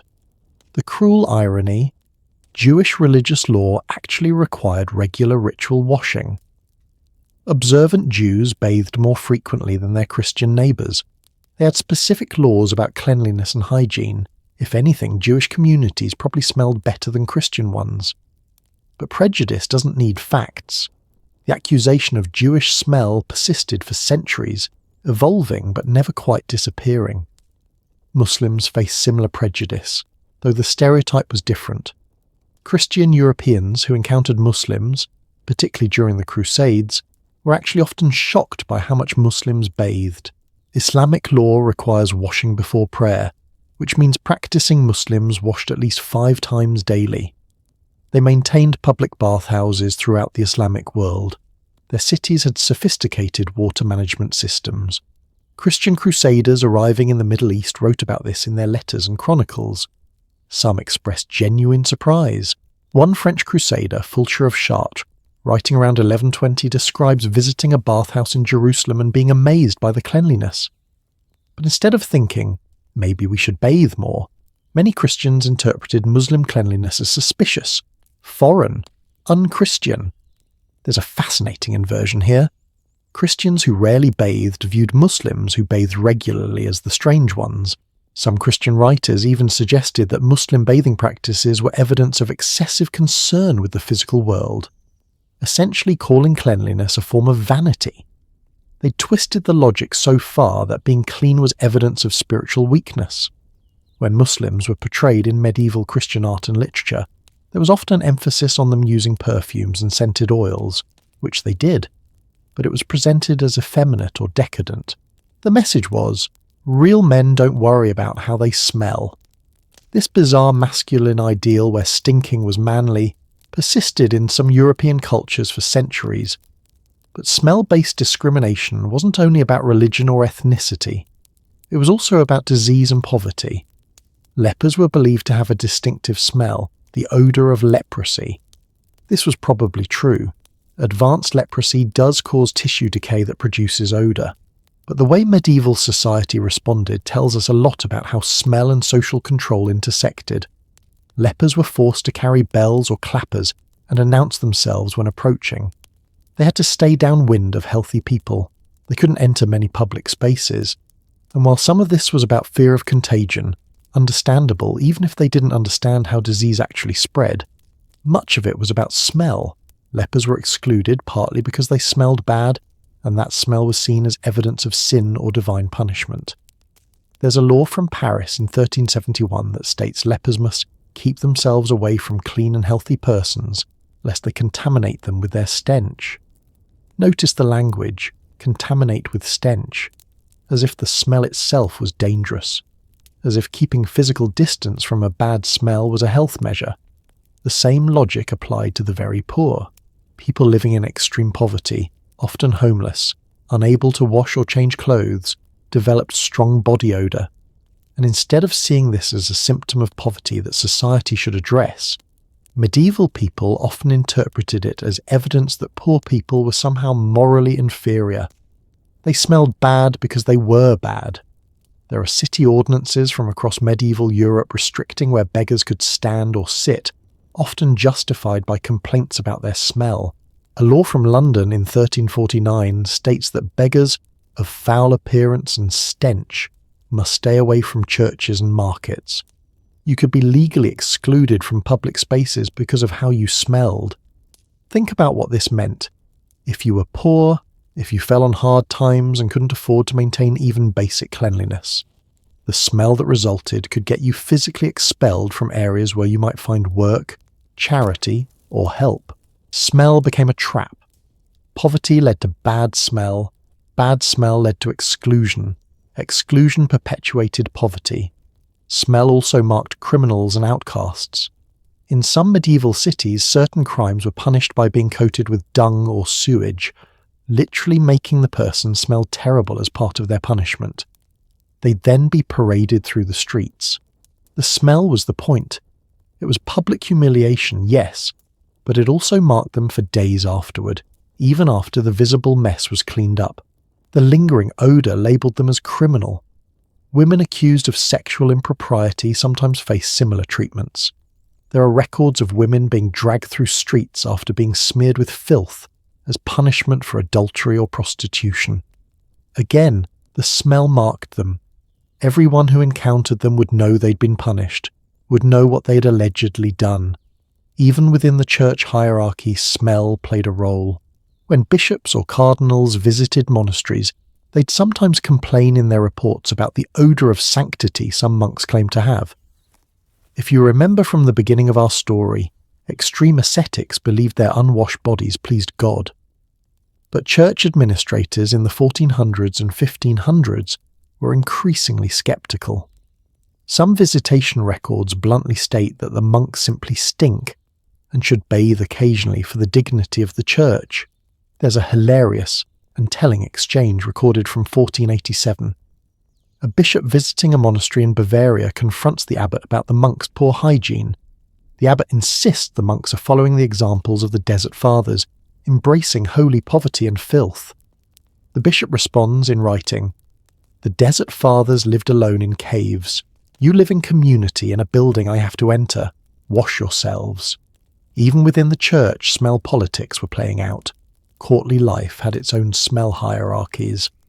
At royal courts, proximity to the king or queen was status, but it also meant being exposed to their smell, and they to yours. There are accounts of courtiers being sent away from court for smelling too offensive. Not exiled for political reasons, just dismissed because they stank too badly, even for medieval standards. One infamous case involves a French nobleman in the 1500s who was barred from court by King Francis I, the official reason given in court records. His person emits such vapours as to be insupportable to His Majesty. Basically, the king couldn't stand being near him. The nobleman tried everything, hired the best perfumers, changed clothes constantly, but something about his body chemistry meant he just smelled terrible, and it cost him his career and social standing. On the flip side, smelling right could open doors. There are accounts of ambitious young men spending beyond their means on perfumes to smell appropriate for court. They'd go into debt to buy the same expensive scents the nobles used, hoping to smell like they belonged. It was social camouflage through scent. What's striking about all of this is how smell became a tool for maintaining social boundaries. It wasn't just that different groups smelled different, though they did. It's that those differences were interpreted as meaningful, as saying something about the person's worth, their morality, their right to occupy certain spaces. You could be told you didn't belong somewhere not because of what you did or said, but because of how you smelled. And since smell was largely determined by factors beyond individual control, your occupation, your diet, your economic situation, this was a form of discrimination that was nearly impossible to escape. Medieval society had created a complete sensory hierarchy. Smell became another way to enforce who was in and who was out, who was clean and who was unclean, who was holy and who was cursed. It added another dimension to systems of oppression that were already operating through law, religion and economics. And perhaps most disturbingly, it was all rationalized. People genuinely believed that smell revealed truth about a person, that the poor smelled bad because they were morally inferior, that Jews smelled different because they were cursed, that lepers smelled terrible because they were sinful. The smell was seen as evidence, as proof, when really it was just biology meeting poverty, prejudice, and a complete lack of understanding about hygiene. But while all of this was playing out, while smell was being weaponized and codified into social hierarchy, there was one place where the realities of medieval hygiene hit hardest, where the lack of bathing wasn't just uncomfortable or socially significant but genuinely dangerous. The medieval city. Urban centres where thousands of people lived in close quarters, none of them washing, all of them producing waste. If you want to understand the full horror of medieval smell, you need to see what daily life was like in a medieval city, and that's exactly where we're going next. Walking through a medieval city wasn't like strolling through a modern downtown. It was an assault on your senses, particularly your sense of smell. And I don't mean a mild unpleasantness. I mean an experience so overwhelming, so physically challenging, that visitors from the countryside would sometimes vomit when they first arrived.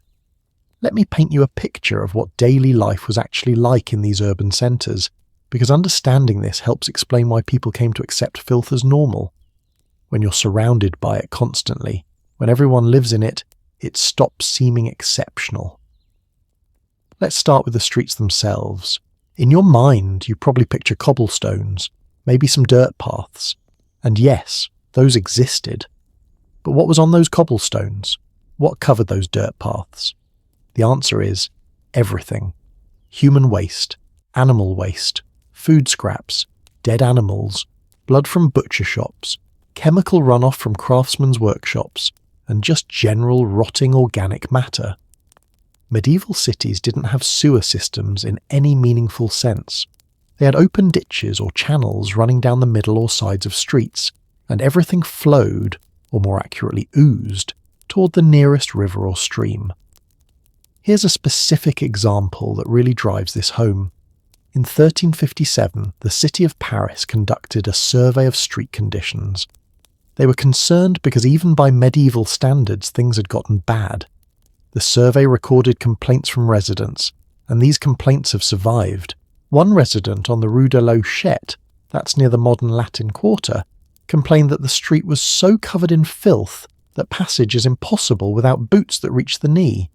Think about that. Not ankle deep, knee deep. This wasn't an isolated incident or an exaggeration for effect. This was an official city survey documenting actual conditions. The street had accumulated so much waste, a combination of sewage, garbage, and animal dung, that it was literally knee-deep in places. Another complaint from the same survey, this one from the Rue Saint-Martin. The stench from the street is so great that several residents have fallen ill, and one elderly woman died, which her family attributes to the corrupted air. Now, corrupted air probably didn't kill her, that's miasma theory talking, but the fact that people were regularly getting sick from street conditions tells you something about the environment. London wasn't any better. There are court records from 1347, right before the Black Death, which becomes grimly relevant, documenting a dispute between neighbours. One man was accused of directing his cesspit drainage so it flowed into his neighbour's cellar. The complaint states that the neighbour's cellar had been fouled with human ordure to a depth of 2 feet. 2 feet of human waste in someone's cellar. And this was worth a court case not because it was shocking, but because he directed it there intentionally. If it had just naturally flowed there, apparently that would have been normal. In medieval cities, most people didn't have private toilets. They had chamber pots, basically buckets, that they used inside their homes. And what did they do with the contents? They dumped them, usually out the window into the street below. There was sometimes a warning shout. In Edinburgh, the traditional cry was Gardez-l'eau, which came from the French Gardez l'eau, meaning watch out for the water. Though it definitely wasn't just water.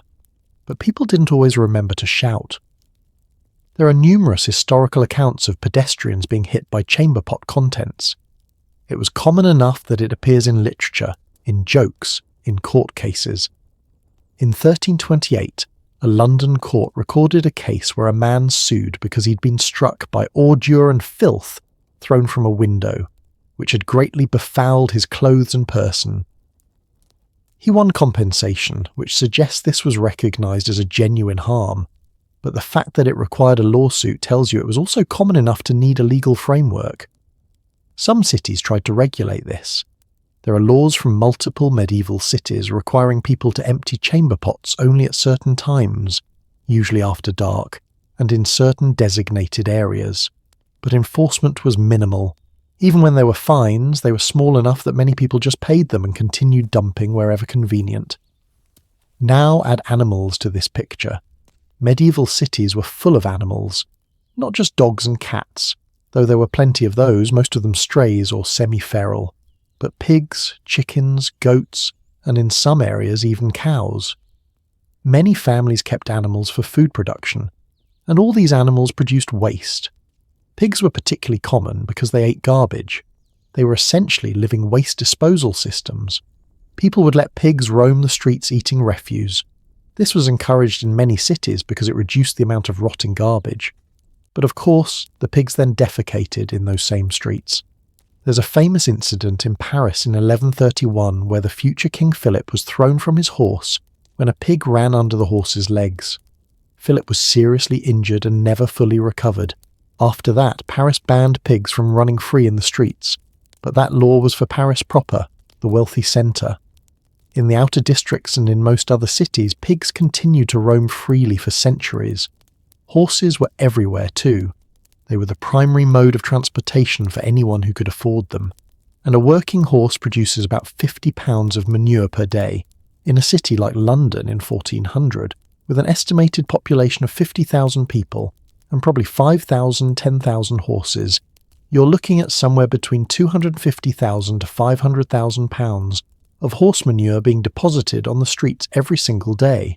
£500,000 daily.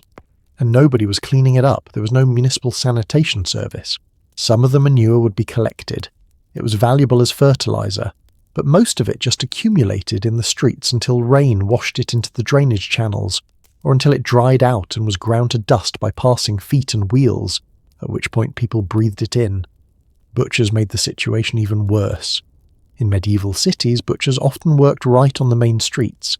They'd slaughter animals in their shops or in yards behind their shops, and the blood, entrails and waste would be dumped, you guessed it, into the streets. There are countless city ordinances trying to regulate this, which tells you how common it was. From Canterbury in 1304, butchers must not throw blood, entrails or other offal into the streets, but must carry them to the river. From Coventry in 1421, no butcher shall cast the garbage of his beast into the streets, upon pain of 3 shillings 4 pence for every offence. These fines were levied regularly, showing that butchers just kept doing it and paying the fine when caught because it was easier than properly disposing of a waste. The rivers and streams running through medieval cities were essentially open sewers. Everything flowed into them. Human waste from privies, animal waste from streets, blood and offal from butchers, chemicals from dyers and tanners, garbage of every description. And these same rivers were often used as water sources for drinking, cooking, and the limited washing people did. The Thames in London was notorious. There are descriptions from medieval writers about the state of the river. One chronicle from 1357 describes the Thames as much corrupted and infected, and notes that fish caught in the river have a loathsome taste and are a cause of sickness. Yet people continued to drink from it. Many had no choice. The Fleet River, which ran through London and emptied into the Thames, was even worse. It was the main drainage channel for that part of the city. By the 1300s, it was so clogged with filth that it barely flowed. In 1343, there was an official complaint that the Fleet was stopped up by the filth of tanners and such others, and had become a great nuisance to the city. Multiple attempts were made to clean it, but they all failed. The river was too far gone. Paris had similar problems. The Seine ran through the heart of the city, and like the Thames, it received everything. But Paris also had this practice of throwing dead animals into the river. When a horse died, and in a city with thousands of horses some died every day, the carcass might be thrown into the Seine if the owner didn't want to pay for removal. Dead dogs, dead cats, sometimes even human bodies ended up in the river. There's a record from 1348, again right before the plague, of Parisian authorities pulling over 200 dead animals from one section of the Seine in a single month. And that was just what they bothered to remove. Most dead animals just decomposed in the water. Can you imagine the smell of all this? We're not talking about one source of odour. We're talking about layers upon layers, the baseline smell of thousands of unwashed people. Add to that the waste in the streets, human and animal. Add the smell of butcher shops, the blood, the rotting meat. Add dead animals decomposing. Add the chemical stench from industries like tanning and dyeing. Add smoke from thousands of hearths burning wood, peat or coal. Mix it all together in narrow streets with poor air circulation, especially in summer heat. Multiple medieval writers describe the smell of cities using similar language. One Italian visitor to London in 1497 wrote that the city has a most evil stench, and that one must hold cloth to one's nose when passing certain streets. A German traveller passing through Paris in 1465 described it as an assault upon the nostrils such as I have never before experienced. And yet, people lived there. Thousands of people. They raised children there. They went about their daily business. They adapted. The human ability to adapt to terrible conditions is remarkable and sometimes disturbing. Here's what's really interesting. Medieval people weren't unaware that cities smelled terrible. They complained about it constantly. City records are full of ordinances trying to address the problem, but the solutions never worked because they couldn't address the root causes. You can't clean streets effectively without a water system to flush them and a drainage system to carry waste away. You can't prevent disease without understanding germ theory and how contaminated water spreads illness. You can't manage animal waste without either banning animals from cities, economically impossible, or creating infrastructure to deal with them. Medieval cities lacked all of these things, so they made token efforts. Some cities hired rakers, men whose job was to rake refuse into piles that would then be carted away. But there were never enough rakers. They were poorly paid, and the amount of waste being produced vastly exceeded their capacity to remove it. It was like trying to bail out a sinking ship with a teaspoon. Some wealthy districts managed better. In the nicest parts of London or Paris, residents might pool money to hire private waste removal. The streets there might be passable without knee-high boots. But even in the best areas, the smell was pervasive. You might have less waste in your immediate street, but you were still surrounded by districts that had it, still downwind of butchers and tanners, still drawing water from the same contaminated sources. During plague outbreaks, authorities would suddenly take sanitation seriously. There would be emergency street cleaning, removal of dead animals, attempts to drain standing water, but these efforts were temporary. Once the immediate crisis passed, cities would slide back into filth.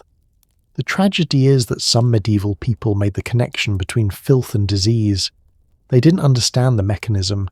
They thought it was bad air rather than bacteria. But they recognized empirically that dirty cities had more sickness. Yet they couldn't marshal the resources, the political will, or the technical knowledge to fix it. So generation after generation grew up in these conditions. Kids played in streets covered in waste. Women drew water from contaminated rivers. Merchants conducted business while wading through filth. And everyone breathed air thick with the smell of human and animal waste, rotting organic matter, industrial chemicals, and thousands of unwashed bodies. This was normal. This was just what cities were like. If you suggested that cities could be clean, that streets could be washed daily, that waste could be properly removed and water kept pure, people would have looked at you like you were describing a fantasy. The idea that urban life could be different was almost unimaginable. And this environment, this constant exposure to filth, is crucial for understanding why bathing seemed unnecessary to many people. When you're living in conditions this dirty, washing your body feels pointless. You'll just get dirty again walking down the street. Your clothes will absorb the city smell within hours of putting them on. Why waste resources on bathing when you can't possibly stay clean? The medieval city taught people that filth was inescapable, and once you accept that, once you internalize it, the whole elaborate theology about bathing being dangerous or sinful starts to make a different kind of sense. It's not just medical misinformation or religious dogma, it's an adaptation to reality. If you can't be clean, you tell yourself that being clean doesn't matter, that it's even dangerous or sinful. It's a psychological defense mechanism against living in conditions that would otherwise be unbearable. But living in these conditions came at a cost. A huge cost that medieval people paid every day in sickness and early death. The connection between medieval hygiene and medieval health is stark and tragic. And that's exactly what we need to explore next. How the failure to understand hygiene killed millions of people, shortened lives dramatically, and created cycles of disease that seemed unstoppable. The body count of medieval filth is staggering, and it's time we look at it directly. The price of medieval filth wasn't abstract or philosophical. It was paid in bodies, in shortened lives, in children who never reached adulthood, in mothers who died in childbirth, in chronic suffering that people just accepted as normal. If we really want to understand the cost of refusing to bathe, we need to look at what it did to human health. And I'm warning you now, some of these numbers are going to be hard to hear. Let's start with the most heartbreaking statistic: infant and child mortality. In medieval Europe, somewhere between 1/3 and 1/2 of all children died before reaching their 5th birthday. Think about that ratio for a moment. If you had 6 children, which was common, you could expect to bury 3 of them before they learned to read. This wasn't rare tragedy. This was normal life. Many of these deaths were directly connected to the filthy conditions we've been discussing. Babies and young children are especially vulnerable to infections. Their immune systems aren't fully developed, and medieval children were living in environments saturated with pathogens. A baby born in a medieval home would be lying in a cradle that was never properly washed. The cloths used as diapers would be rinsed in water that was already contaminated, then reused. The mother's hands, unwashed, would touch the baby constantly. The air the baby breathed was filled with particles of dried fecal matter from the streets outside. Within weeks, most babies had lice. Within months, intestinal parasites. There's a skeletal study done on a medieval cemetery in London that dates to the 1300s. Researchers examined the remains of 136 children who died before age 5. The bones showed evidence of severe nutritional deficiencies, chronic infections, and something called porotic hyperostosis, a condition where the skull bones show signs of chronic anemia, often caused by parasitic infections or chronic diarrhea. Chronic diarrhea? For babies? That's what happened when you drank contaminated water and lived in filth. Their little bodies couldn't fight off the constant assault of bacteria and parasites. Dysentery, severe diarrhea with blood, killed children by the thousands. It was so common that medieval people almost expected babies to have diarrhea. They didn't realise it was abnormal or preventable. One of the most heartbreaking documents I've come across is a ledger from a parish church in Norfolk, England from 1420.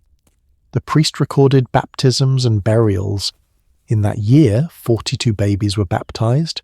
27 of them were buried before their first birthday. 27 out of 42. That's a 64% infant mortality rate. And this wasn't even a plague year. This was just normal life. The causes listed for the deaths are telling: fever, flux, diarrhea, wasting. Probably combination of malnutrition and parasites. And most commonly, just died. They often didn't know what killed the baby. It just died. The priest's handwriting for these entries is matter-of-fact, routine. He'd written these words so many times. Children who survived past age 5 had better odds, but they still faced constant health challenges. Parasitic worms were nearly universal. Studies of medieval latrine remains, yes, archaeologists study ancient toilets, and we're grateful they do, show eggs from roundworms, whipworms, and tapeworms. These parasites cause chronic digestive issues, malnutrition, fatigue, and stunted growth. There's evidence that medieval children were significantly shorter on average than modern children of the same age, partly due to poor nutrition, but also because parasites literally stole nutrients from their bodies. A 12-year-old medieval child might be the size of a modern 8-year-old, and they'd be covered in lice, fleas, and skin infections from constant scratching. Lice-borne diseases were massive killers, though medieval people didn't understand the connection. Typhus, epidemic typhus, is spread by body lice. When you live in unwashed clothes in crowded, dirty conditions, lice thrive.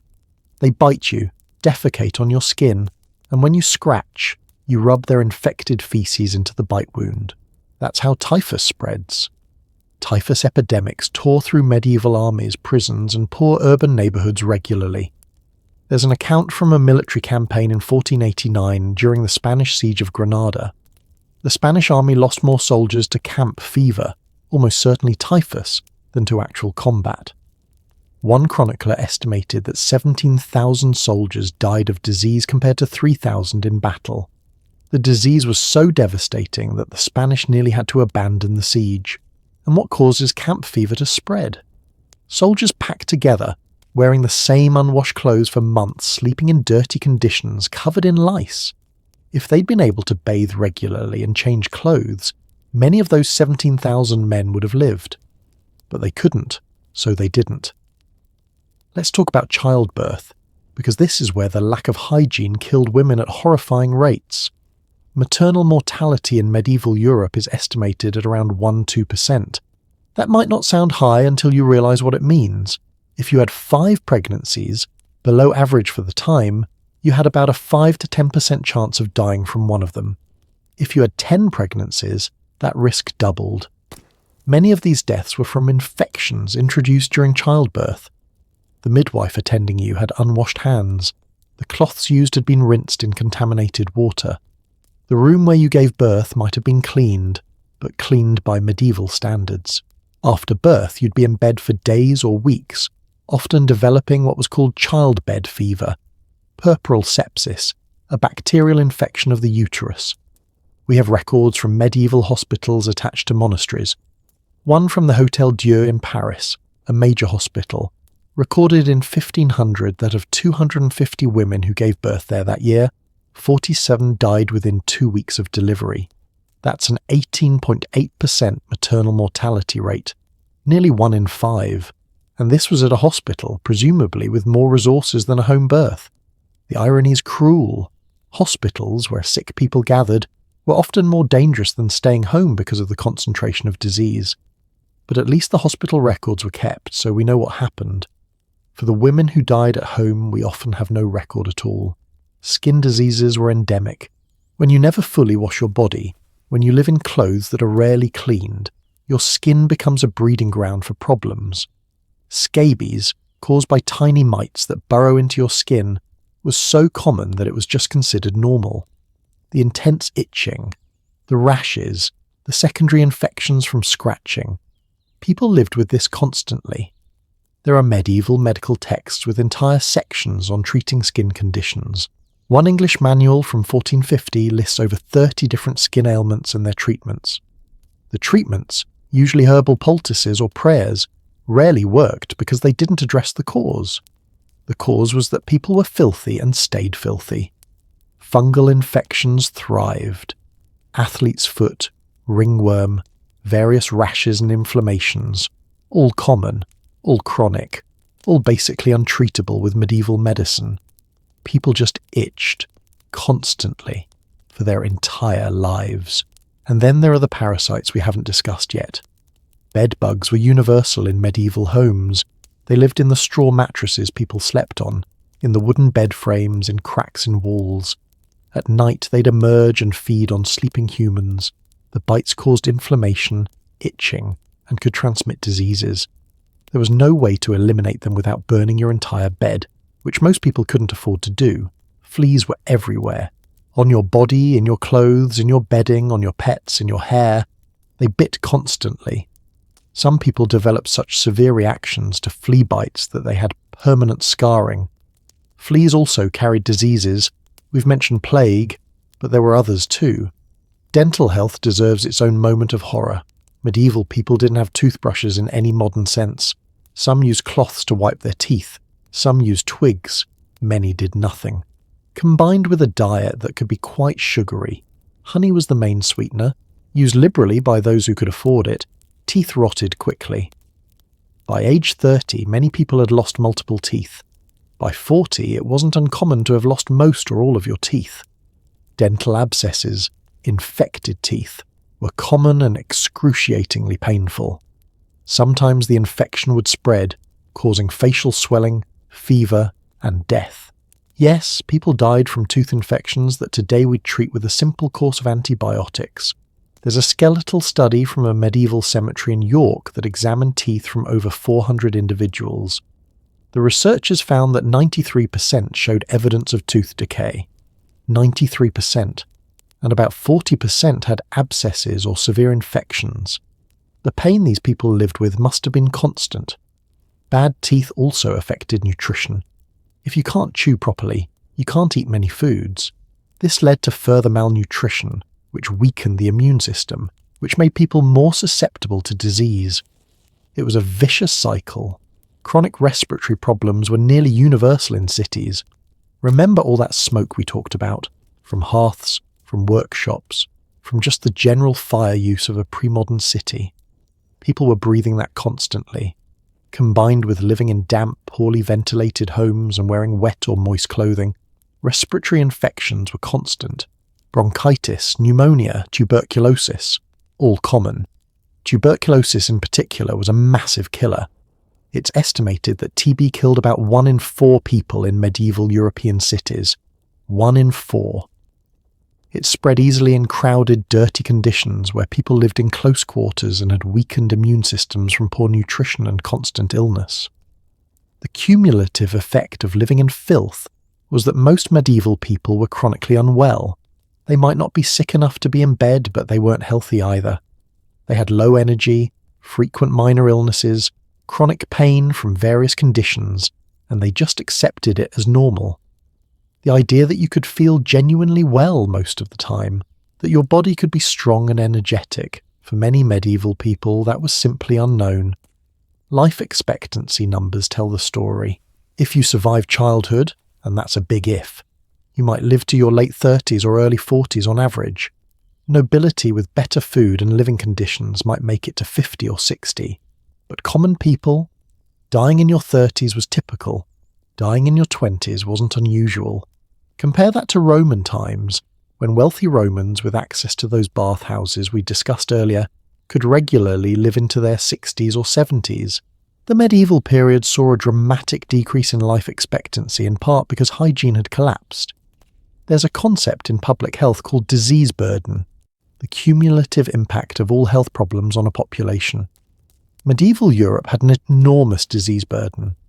Not just dramatic epidemics like plague, but the constant grinding toll of poor hygiene.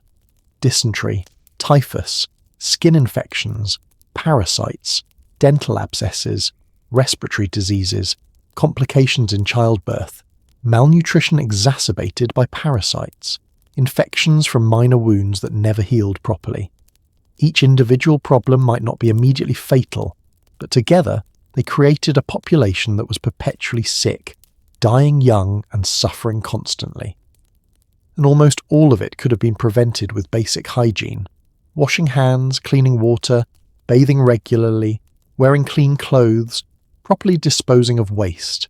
The medieval world had created a perfect storm of conditions for disease. And without understanding germ theory, without knowing that tiny organisms caused illness, they couldn't fix it.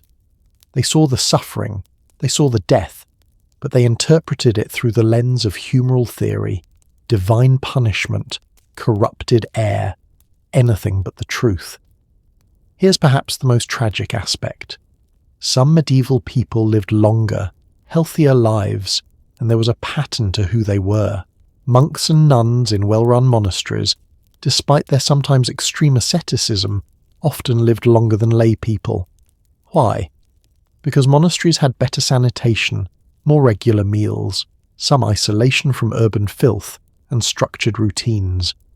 Even the monasteries that didn't allow bathing still often had better waste management than cities. The evidence was there. Better conditions meant better health. But the connection wasn't made systematically, or when it was suggested, it was overruled by medical theory or religious doctrine. And so, generations of medieval people paid the price. They lived shorter, sicker lives than their Roman ancestors. They buried their children at rates that should have been scandalous but were instead just normal.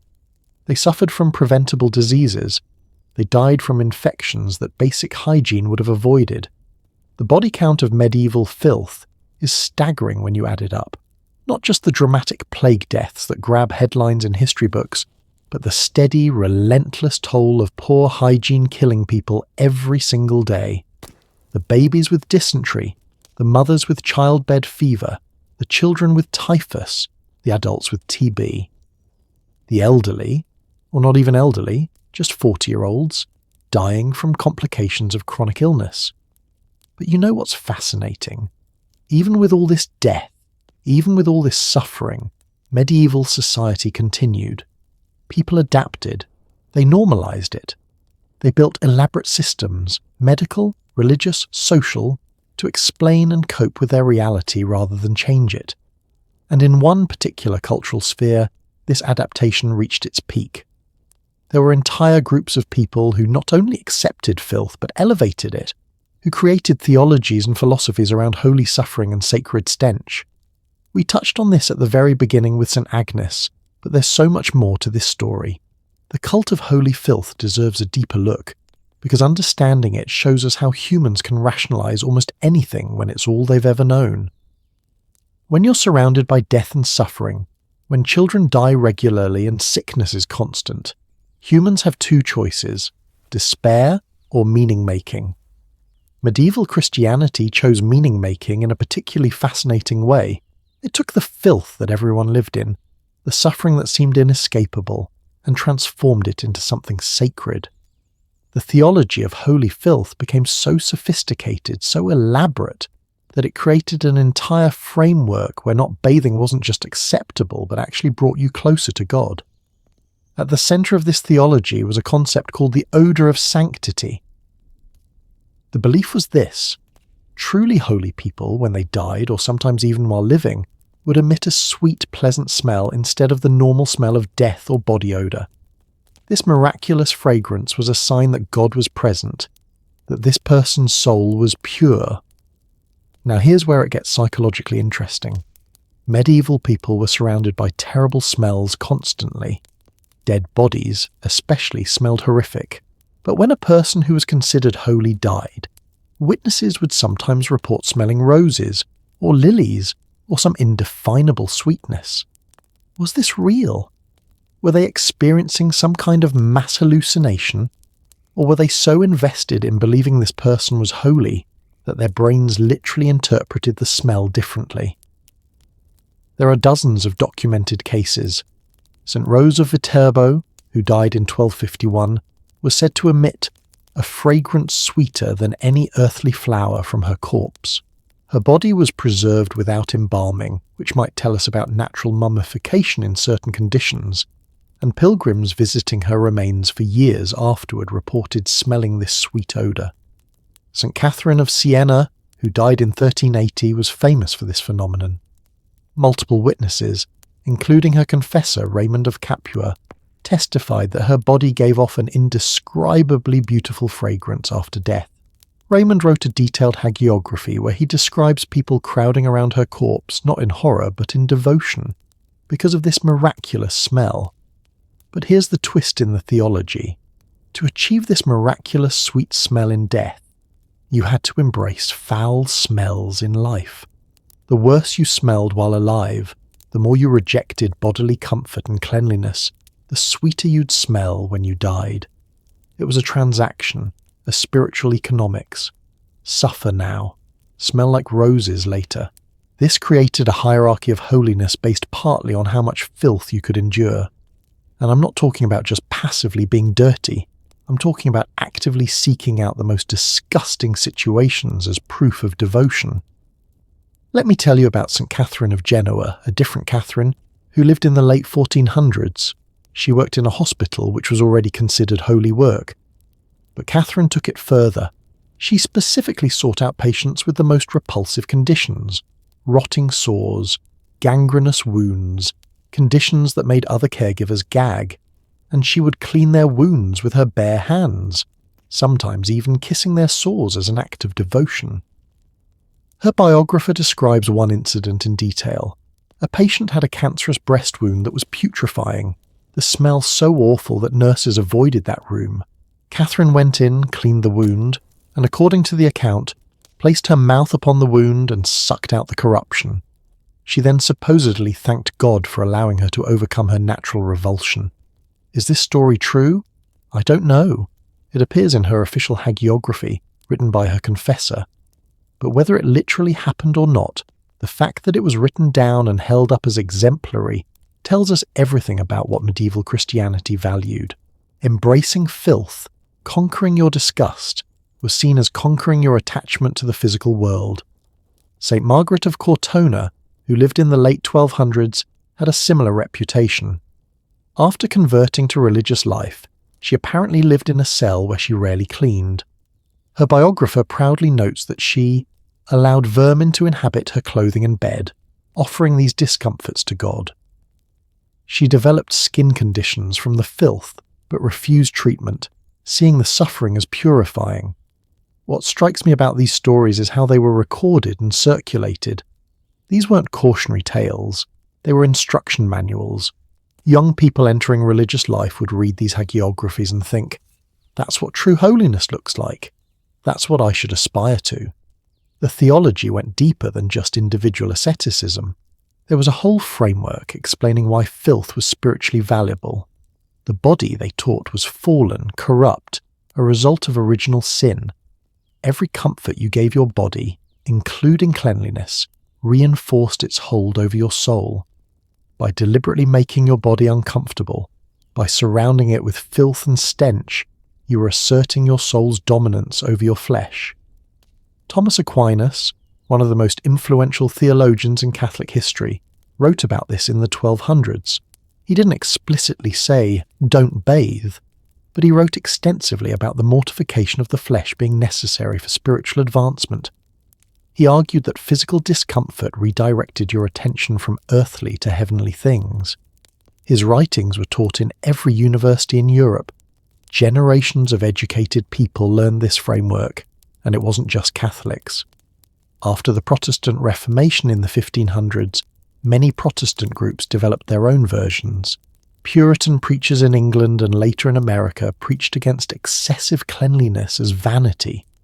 Some Protestant sects emphasized plain living and rejection of worldly comforts, which often included bathing.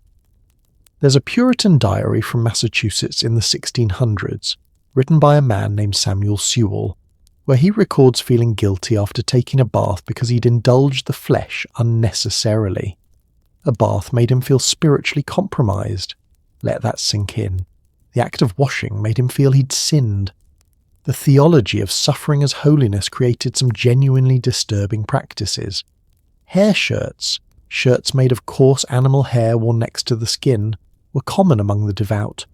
They itched constantly, sometimes caused bleeding. People wore them under their regular clothes as a form of constant penance. Thomas Becket, the Archbishop of Canterbury, who was murdered in 1170, was discovered to be wearing a hair shirt when they prepared his body. It was crawling with lice. This was seen as evidence of his sanctity. Some religious orders made suffering even more systematic. There were orders where flagellation, whipping yourself until you bled, was a regular practice. Orders where members would deliberately sleep on boards instead of mattresses. Orders where eating meat was forbidden not just for ethical reasons, but because meat was considered too pleasurable, too much of a bodily comfort. And woven through all of this was the theme of smell. The worse you smelled, the more you'd conquered vanity. If people avoided you because of your odour, that was proof you'd rejected worldly opinion. If you yourself found your smell unpleasant, good. That was your attachment to physical comfort being challenged. There's a text from the 1300s called The Cloud of Unknowing, written by an anonymous English mystic. It's actually a sophisticated spiritual guide that's still read today. But there's a section where the author discusses distractions during prayer, and he mentions the stench of one's own body as something to be accepted and offered to God rather than remedied. The assumption is that of course you smell bad. The question is whether you let that distract you from prayer. Mystics developed elaborate theories about different types of suffering and their spiritual values. Physical suffering from illness was good but passive. It happened to you. Self-imposed suffering was better because it showed will. And among self-imposed sufferings, rejecting cleanliness was particularly valued because it was constant. You couldn't take a break from being dirty the way you might take a break from fasting. St. Philip Neri, who lived in the 1500s in Rome, was known for his extreme practices. He wore the same robe for years without washing it.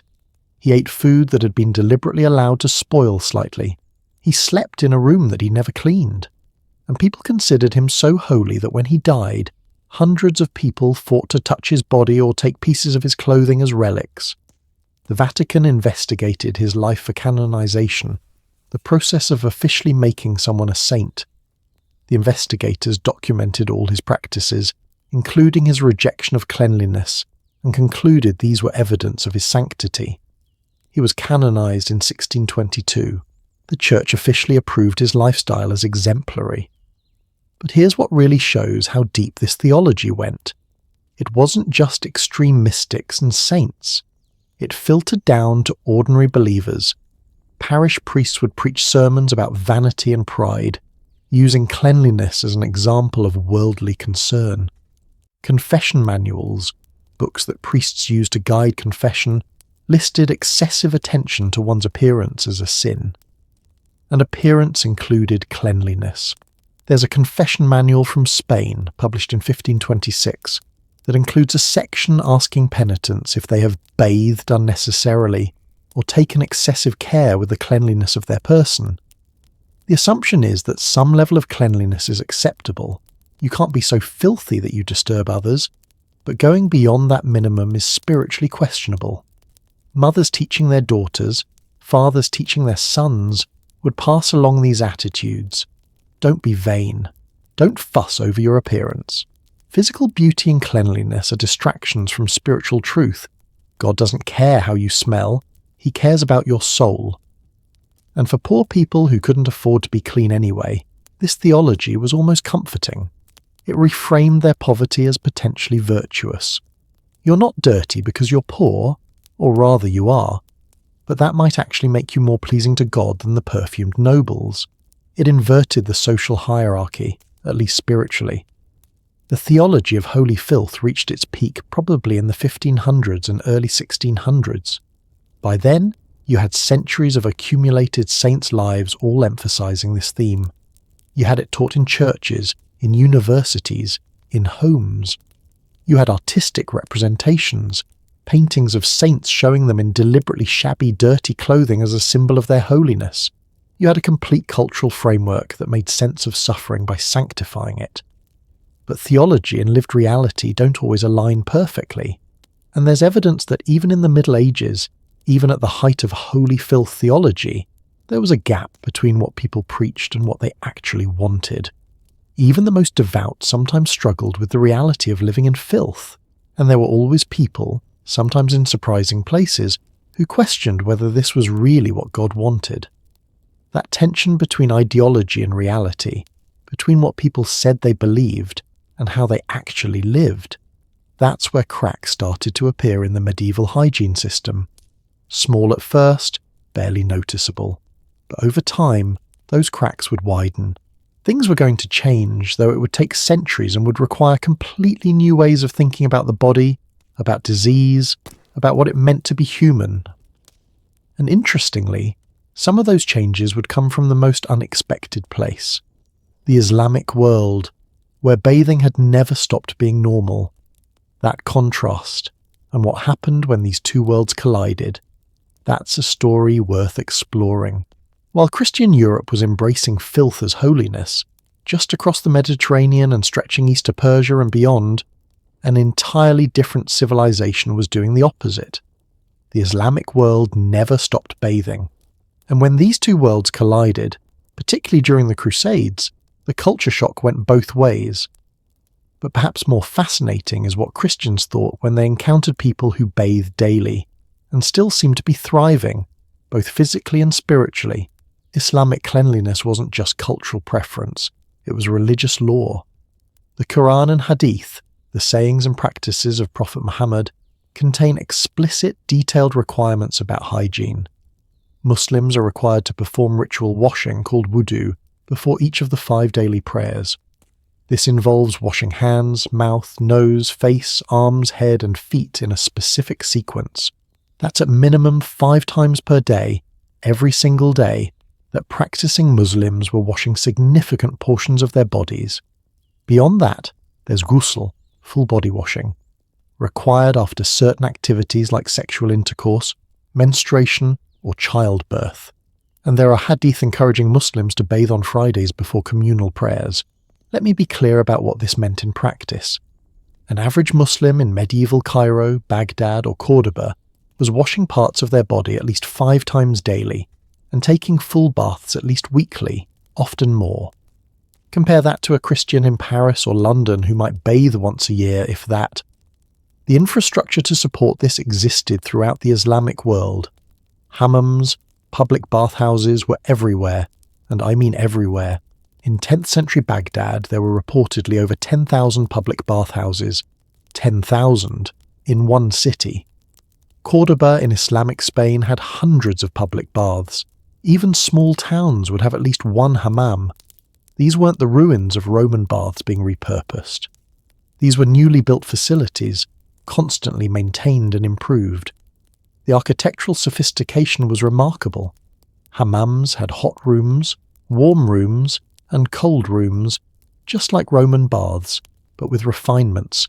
They used sophisticated heating systems, often with furnaces that heated water and pipes that distributed hot water and steam throughout the building. The experience of visiting a hammam was social and thorough. You'd enter, undress, and proceed through rooms of increasing heat. Attendants would help you wash, using soap.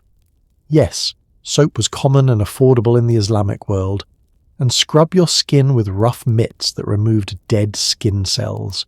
You'd sweat, rinse, perhaps get a massage, and emerge genuinely clean. And this wasn't just for the wealthy. Hammams had different pricing tiers, but even poor people could afford to visit regularly. There are records from medieval Damascus showing that bathhouse admission cost about the same as a loaf of bread. It was accessible to almost everyone. The soap industry in the Islamic world was advanced. Aleppo in Syria became famous for its soap, made from olive oil and laurel oil as early as the 8th century. This soap was gentle, effective, and produced on an industrial scale. Aleppo soap was exported throughout the Islamic world and eventually to Europe, where it was considered a luxury item. Personal hygiene wasn't just about religious obligation. It was also considered good manners and proper behaviour. There are medieval Arabic texts on etiquette that include detailed sections on personal cleanliness.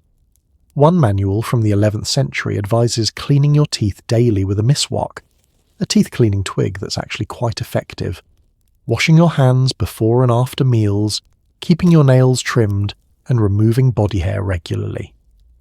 Medieval Islamic physicians, who were far more advanced than their European counterparts, wrote extensively about hygiene and health.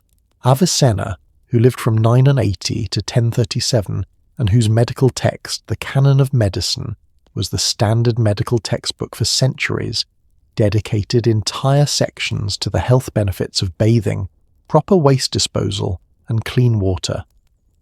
Unlike European doctors who were warning that bathing opened your pores to disease, Islamic physicians were recommending regular bathing as essential for health. They understood empirically, if not through germ theory, that cleanliness prevented disease.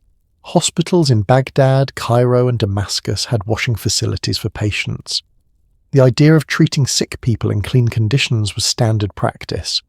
Now, imagine you're a crusader from France or England, arriving in the Holy Land in the late 1000s or 1100s. You've spent months travelling, you haven't bathed in that entire time, you're wearing the same clothes that are now stiff with sweat and dirt, and you encounter cities where people bathe daily, where the streets are cleaner than anything you've seen, where even common people smell of soap and sometimes perfume. The shock was real, and it's documented in letters and chronicles from crusaders. Fulcher of Chartres, who we mentioned briefly before, wrote more extensively about his experiences. In one letter from around 1120, he describes visiting a hammam in Jerusalem and being amazed by the Christian custom of old, meaning the Roman tradition, being maintained by Muslims. He notes that the Muslims cleanse themselves daily, and that their cities have not the stench of Christian cities. That last part is telling.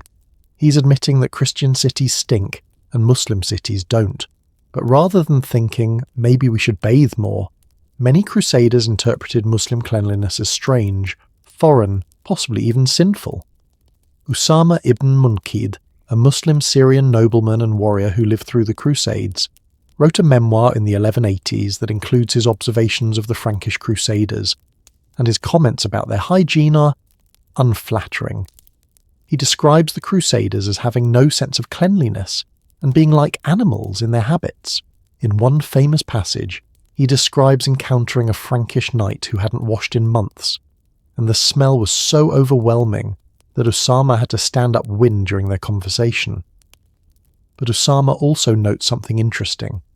Crusaders who stayed in the East for years, who settled there and married local women, often adopted local bathing customs.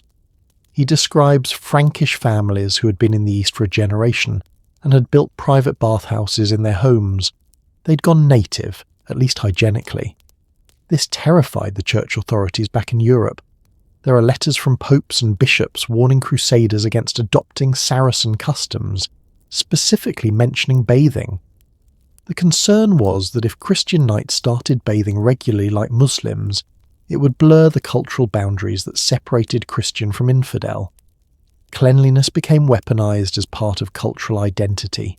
There's a church council, the Council of Vienne in 1312, that actually discussed whether Christians who had adopted Muslim bathing practices should be considered to have committed a sin. The conclusion was nuanced. Bathing for health was acceptable, but bathing for pleasure or because you'd been influenced by Muslim customs was spiritually questionable. Can you see the logical knot they'd tied themselves into? Bathing is medically dangerous, according to Christian doctors, spiritually suspicious, according to Christian theology. But also Muslims do it, and Muslims seem healthy, and their cities don't smell terrible, so maybe it's okay sometimes, but don't enjoy it too much. The cognitive dissonance was real.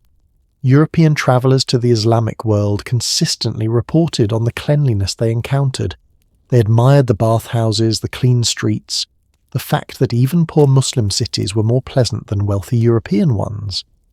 But they couldn't quite bring themselves to fully adopt the practices, because doing so would mean admitting that their entire framework about hygiene was wrong. There were economic considerations too. European merchants trading in Islamic ports would sometimes use hammams because you couldn't do business smelling like a typical European traveller. There are accounts of Venetian merchants keeping soap and clean clothes in their warehouses in Alexandria or Damascus, so they could clean up before meeting with Muslim trading partners. One Venetian merchant's diary from the 1300s describes this routine explicitly. He writes about using Saracen soap to wash and changing into clean robes before meetings, then changing back into his regular clothes for the journey home. He notes that this was necessary because Muslim merchants would refuse to do business with someone who offended the nose. The Arabic term for Europeans in many medieval Islamic texts was al-Faranj, the Franks, and one of the stereotypes associated with Faranj was that they smelled bad. There are medieval Arabic poems and jokes about this. It was part of how Islamic cultures distinguished themselves from European Christians. We're the people who bathe, they're the people who don't. Interestingly, this cut both ways. European Christians used Muslim cleanliness as evidence that Muslims were overly concerned with worldly pleasures, too focused on the body rather than the soul. The logic was, real spiritual people don't care about being clean, so Muslims can't be truly spiritual. It was prejudice dressed up as theology. But some Europeans were paying attention. Scholars who travelled to Islamic Spain or the Middle East to study at the advanced universities there, places like the House of Wisdom in Baghdad or the libraries of Cordoba, brought back not just scientific texts, but also ideas about hygiene. These ideas spread slowly through European intellectual circles, though they'd take centuries to influence general practice.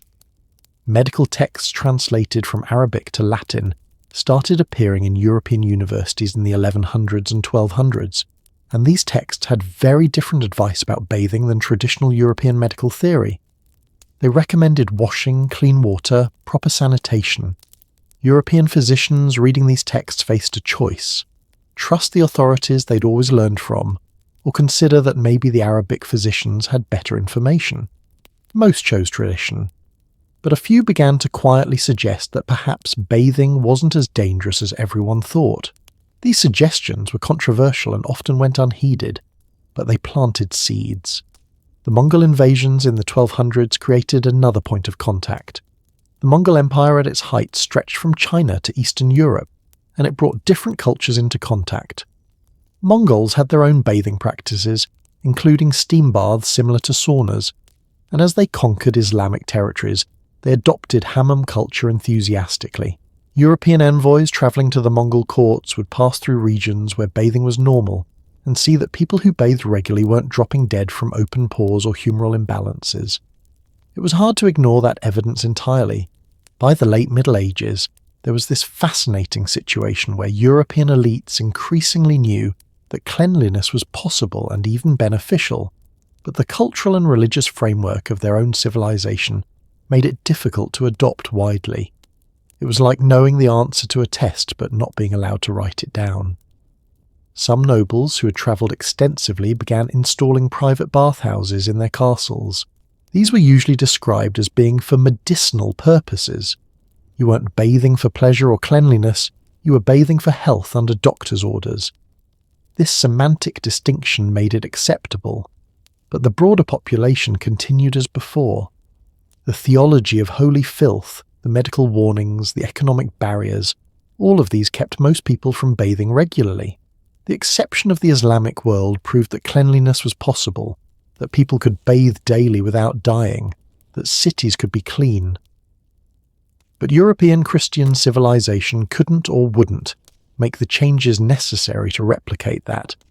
The contrast between these two civilizations, one embracing cleanliness as a religious duty, the other embracing filth as spiritual discipline, is one of the most striking cultural differences in medieval history. And it had real consequences. The Islamic world had lower rates of many diseases, longer average lifespans, and cities that were more pleasant to live in. But change was coming, even if slowly. The Renaissance was beginning to shift how Europeans thought about many things, including the human body. Trade with the East was increasing, bringing not just goods but ideas. The printing press would soon allow information to spread faster than ever before, and eventually, though it would take until the 1800s, germ theory would completely revolutionize understanding of hygiene.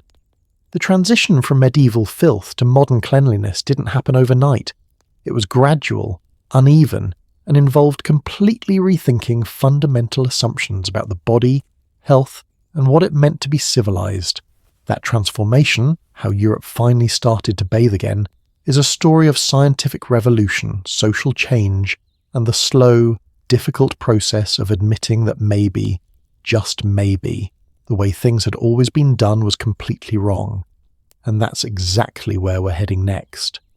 Change in human societies rarely happens all at once. It's usually more like dawn, a gradual lightening that you barely notice until suddenly you realize you can see clearly. The shift away from medieval attitudes about bathing started in the Renaissance, but it would take over 300 years, from roughly 1500 to 1800, before European hygiene fundamentally changed. And the story of that slow transformation is filled with false starts, resistance, and one particular disease that forced people to reconsider everything. The Renaissance brought a renewed interest in classical learning, and that included Roman attitudes about the body. Humanist scholars reading ancient texts encountered descriptions of Roman bathing culture and began to wonder, why had this practice disappeared? Some started to question whether medieval attitudes had been wrong. Erasmus of Rotterdam, one of the most influential Renaissance thinkers, wrote something remarkable in 1526. In a book on manners aimed at young students, he included a section on personal cleanliness. He wrote, "It is part of good manners to keep the body clean. One should wash the hands upon rising. One should keep the nails clean and trimmed." This might sound obvious to us, but in 1526, this was mildly radical. He was suggesting that cleanliness wasn't vanity, it was civilized behavior. Erasmus went further. He wrote that people should change their linen shirts regularly. He suggested at least weekly, and that hair should be kept clean. He didn't quite advocate for full bathing, but he was pushing boundaries, and because Erasmus was hugely influential, and his books were bestsellers thanks to the printing press, these ideas spread. The printing press changed everything. Before printing, if a doctor in Italy discovered that bathing didn't actually cause disease, that information might never reach beyond his immediate circle. After printing, ideas could spread across Europe in months instead of decades or centuries. Medical texts, etiquette manuals, philosophical treatises, all could now reach thousands of readers. But old ideas die hard. The same era that produced Erasmus also produced continued resistance to bathing. When King Henry VIII of England dissolved the monasteries in the 1530s, most of the remaining public bathhouses in England were closed because they were associated with monasteries or had reputations as centres of prostitution. So even as some intellectuals were advocating for cleanliness, the infrastructure for public bathing was being demolished. Then came syphilis, and syphilis changed the conversation about hygiene in ways nothing else had. The disease appeared in Europe around 1495, brought back by sailors returning from Columbus's voyages to the Americas. That's the most accepted theory, though it's debated. It spread like wildfire. Within 5 years, there were outbreaks across Europe, from Italy to Scotland, and it was horrifying. Early syphilis was apparently more virulent than modern strains, causing dramatic symptoms: painful sores, skin eruptions, bone pain, and disfigurement. People were terrified, and they were looking for explanations and cures. The medical establishment initially blamed the usual suspects: corrupted air, bad humours, divine punishment. But then some physicians began noticing patterns. Syphilis seemed to spread through intimate contact. It affected people who visited prostitutes or had multiple partners, and it seemed to thrive in dirty, crowded conditions. A Venetian physician named Girolamo Fracastoro published a medical poem about syphilis in 1530. Yes, a medical poem. The Renaissance was wild. And later a more serious medical treatise in 1546. In this treatise, Fracastoro proposed something revolutionary. Diseases might spread through tiny seeds or spores that passed from person to person. He didn't have microscopes. Those wouldn't be invented for another 60 years. But he was groping toward germ theory through observation alone. Fracastoro specifically recommended washing as a way to prevent disease transmission. Not because water closed your pores or balanced your humours, but because washing removed the seeds of disease from your skin. He was wrong about the mechanism. He thought the seeds were like plant spores. But he was essentially right about the practice. His ideas were controversial but influential. Other physicians began experimenting with hygiene-based treatments. Some hospitals in Italian cities started requiring patients to bathe upon admission and providing clean bedding. They didn't understand why this helped, but they noticed empirically that patients did better in clean conditions, but progress was frustratingly slow and uneven. While some Italian physicians were advocating for cleanliness in the 1540s, most European doctors were still warning against bathing. A medical text published in Germany in 1559 still contains warnings that frequent bathing opens the pores and allows illness to enter. Old theories were deeply entrenched. The aristocracy was beginning to shift, though. By the late 1500s and early 1600s, it was becoming fashionable among European nobility to have private bathrooms or bathing chambers. Queen Elizabeth I's bathing habits, or lack thereof, were actually considered somewhat old-fashioned by the standards of the late 1500s. Younger nobles were bathing more frequently, though still nothing like modern standards. Catherine de' Medici, who we mentioned before for her perfumer, was actually somewhat ahead of her time hygienically. She had a private bathroom installed in the Louvre with running water, a remarkable feat of engineering. She reportedly bathed monthly, which was frequent for the era. Her daughter-in-law, Marie de' Medici, continued this trend, and the French court slowly began to see regular bathing as sophisticated rather than sinful. There's a fascinating account from 1606 by a Spanish diplomat visiting the French court. He describes being invited to dine with some French nobles and being shocked that they wash their hands before the meal, not just dipping them in a bowl held by a servant, which was standard etiquette, but actually washing with soap and water. He wrote that this was a new French custom, and seemed uncertain whether to approve or disapprove. Think about that date, 1606. Over 1,000 years after the fall of Rome, and washing your hands before dinner with soap was still considered novel enough to remark upon. The Protestant Reformation added another wrinkle. Protestant theology moved away from some Catholic ideas about bodily mortification. Protestant reformers didn't exactly embrace bathing, but they were less likely to see cleanliness as spiritual vanity. There's a saying attributed to John Wesley, founder of Methodism, from the 1700s, "Cleanliness is next to godliness." Whether he actually said it is debated, but the sentiment shows how Protestant thinking was beginning to reframe cleanliness as virtuous rather than suspicious. Dutch culture in the 1600s developed a particular reputation for cleanliness. The Dutch Republic was majority Protestant, wealthy from trade, and developed a civic culture that valued clean streets and homes. Travellers to Amsterdam or Utrecht in the 1600s consistently remarked on how clean the cities were compared to Paris or London. There's a description from an English traveller in 1640 visiting Amsterdam. He writes about being amazed that Dutch housewives washed their front steps daily, that the streets were regularly cleaned, that people seemed to wash their hands frequently. He calls it a mania for cleanliness, and can't quite decide if it's admirable or excessive. The Dutch had practical reasons for cleanliness. Much of the Netherlands is below sea level, reclaimed from water. Poor sanitation could quickly lead to contaminated water supplies, which was an existential threat.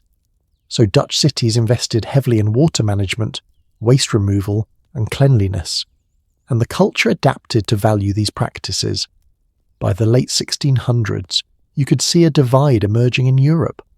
Northern Protestant countries, Netherlands, parts of Germany, Scandinavia, were generally cleaner than Catholic southern countries. England was somewhere in the middle.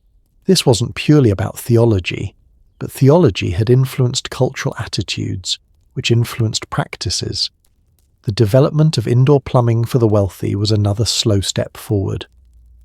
By the 1600s, some palaces and grand homes had primitive toilets that flushed, often just using gravity to carry waste to a cesspit.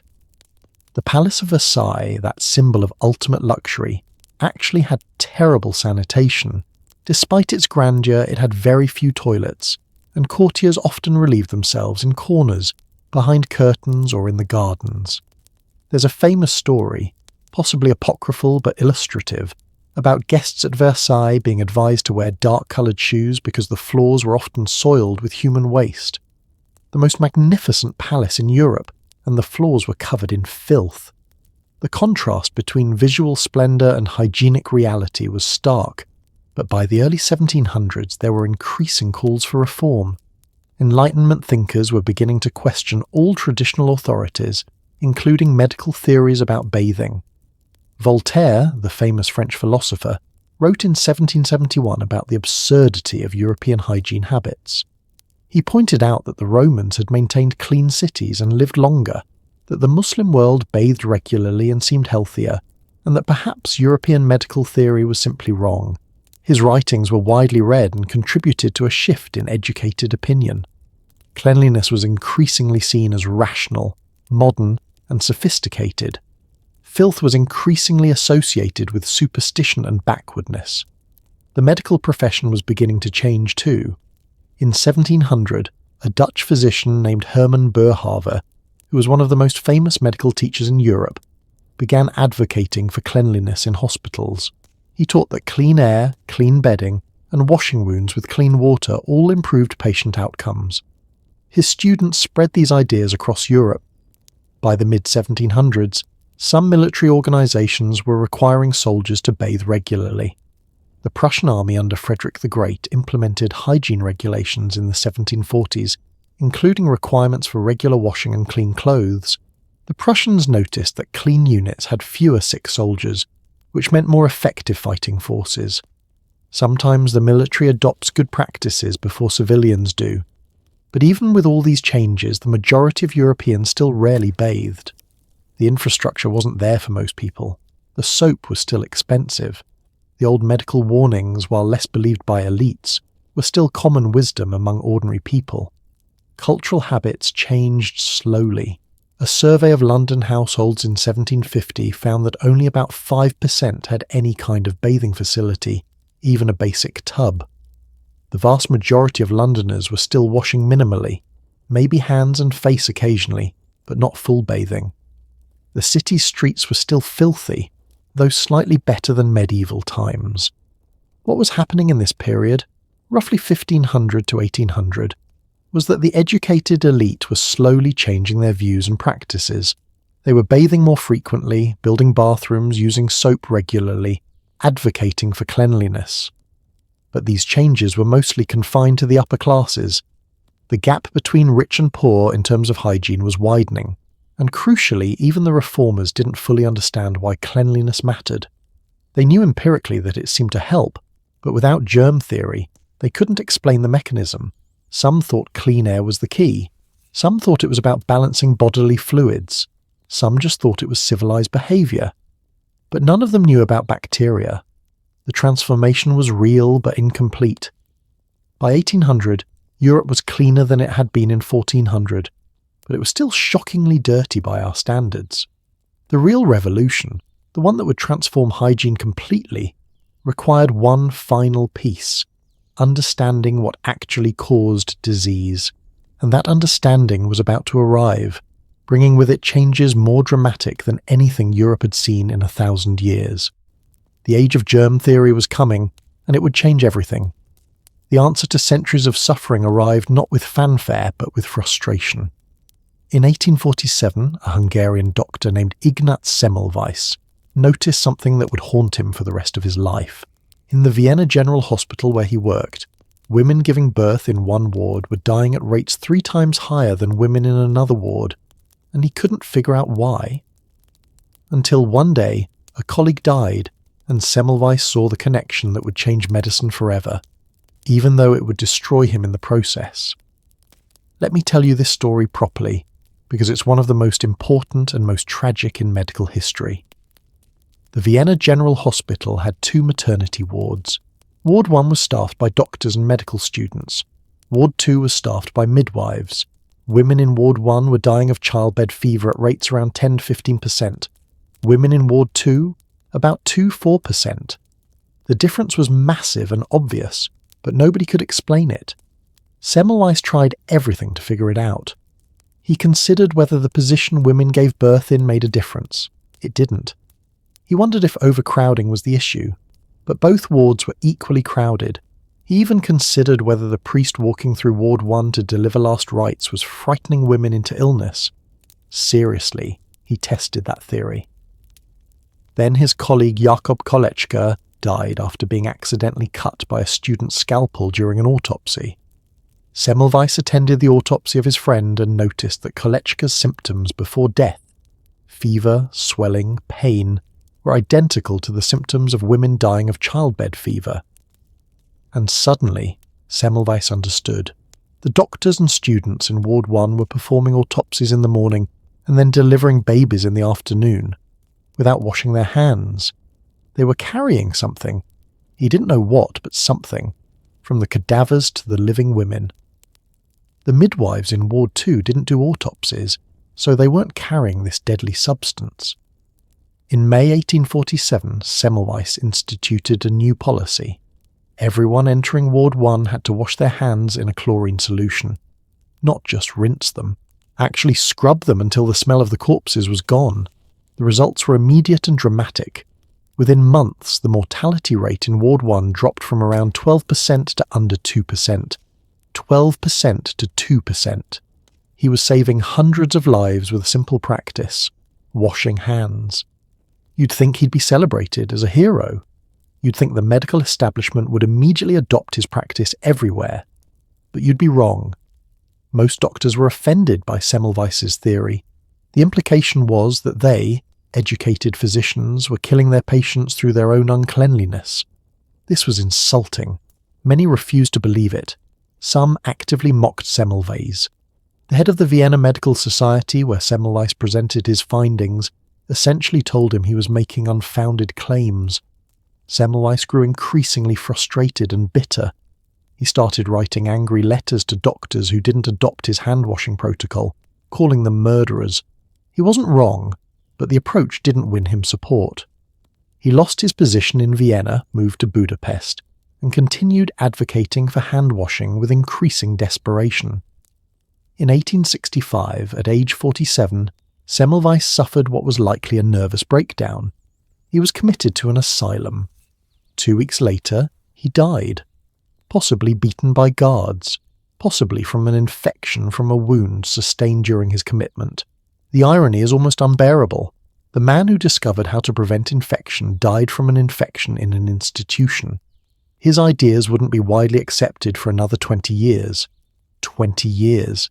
Thousands of women died preventable deaths in that time because doctors wouldn't wash their hands. But while Semmelweis was being dismissed and forgotten, other scientists were building the foundation that would eventually vindicate him.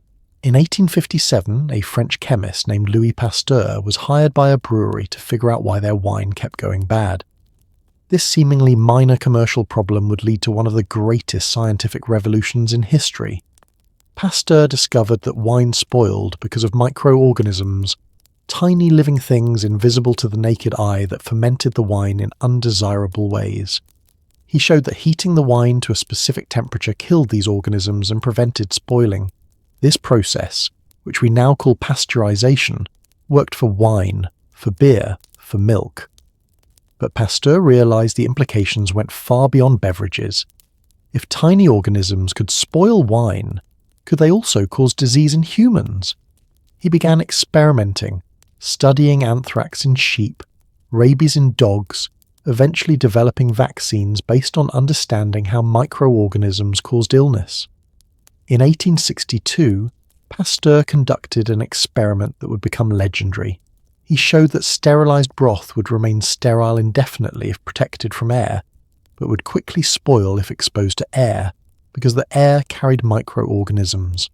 This definitively disproved spontaneous generation, the ancient belief that life could arise from non-living matter. Microorganisms didn't appear spontaneously. They came from other microorganisms already present in the environment. This was revolutionary. It meant diseases weren't caused by bad air or imbalanced humours or divine punishment. They were caused by specific, identifiable organisms that could be studied, understood, and potentially controlled. In Scotland, a surgeon named Joseph Lister read about Pasteur's work and had an epiphany. If microorganisms in the air caused food to spoil, could microorganisms cause surgical wounds to become infected? In the 1860s, about half of all surgical patients died from post-operative infections. Half. Surgery was often a death sentence not because of the surgery itself, but because of what came after. In 1865, Lister began using carbolic acid, a chemical that killed microorganisms, to clean wounds, surgical instruments, and even spray the air in operating rooms. The results were astounding. His patient mortality rate dropped from about 45% to 15% within a year. Lister published his findings in 1867 in a paper called On the Antiseptic Principle in the Practice of Surgery. He explicitly credited Pasteur's germ theory and Semmelweis's observations about hand washing. And unlike Semmelweis, Lister was persuasive, diplomatic, and had the backing of rigorous experimental evidence. Still, adoption was slow. Many surgeons resisted antiseptic procedures because they were inconvenient.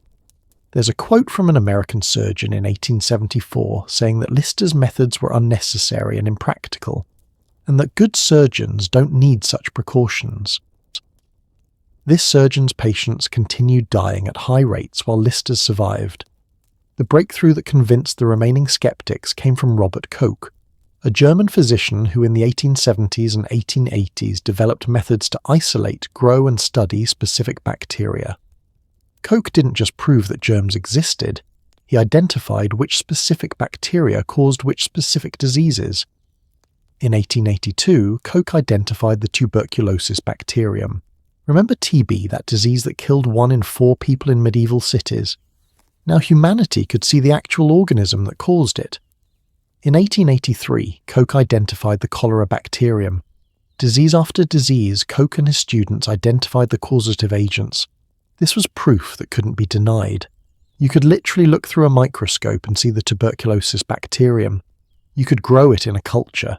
You could watch it multiply. The bacteria weren't theoretical. They were observable, measurable, real. By the 1880s, germ theory was becoming accepted in medical schools, though many older doctors remained skeptical. But a new generation of physicians was being trained in the new understanding. They learned about bacteria, about antiseptic procedures, about the importance of cleanliness. Public health authorities began applying these insights on a massive scale. Cities started building proper sewer systems, not open ditches but closed pipes that carried waste away from where people lived. Water treatment plants were constructed to kill bacteria in drinking water. Regulations required food handlers to maintain cleanliness. London is a great example of this transformation. In 1858, the Great Stink occurred. The Thames was so polluted that the smell made the Houses of Parliament uninhabitable. This finally prompted government action.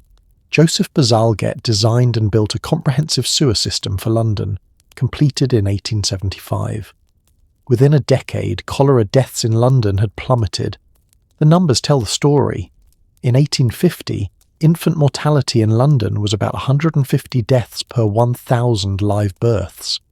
By 1900, after sewer systems, clean water and basic hygiene education, it had dropped to about 100 per 1,000. Still high by modern standards, but a massive improvement. By 1950 it would drop to under 30 per 1,000. Life expectancy increased dramatically. In 1850, the average life expectancy in England was about 40 years. By 1900 it was 48 years. By 1950 it was 68 years. The single biggest factor in this increase: reduced deaths from infectious diseases due to better hygiene and sanitation. The cultural shift was equally dramatic.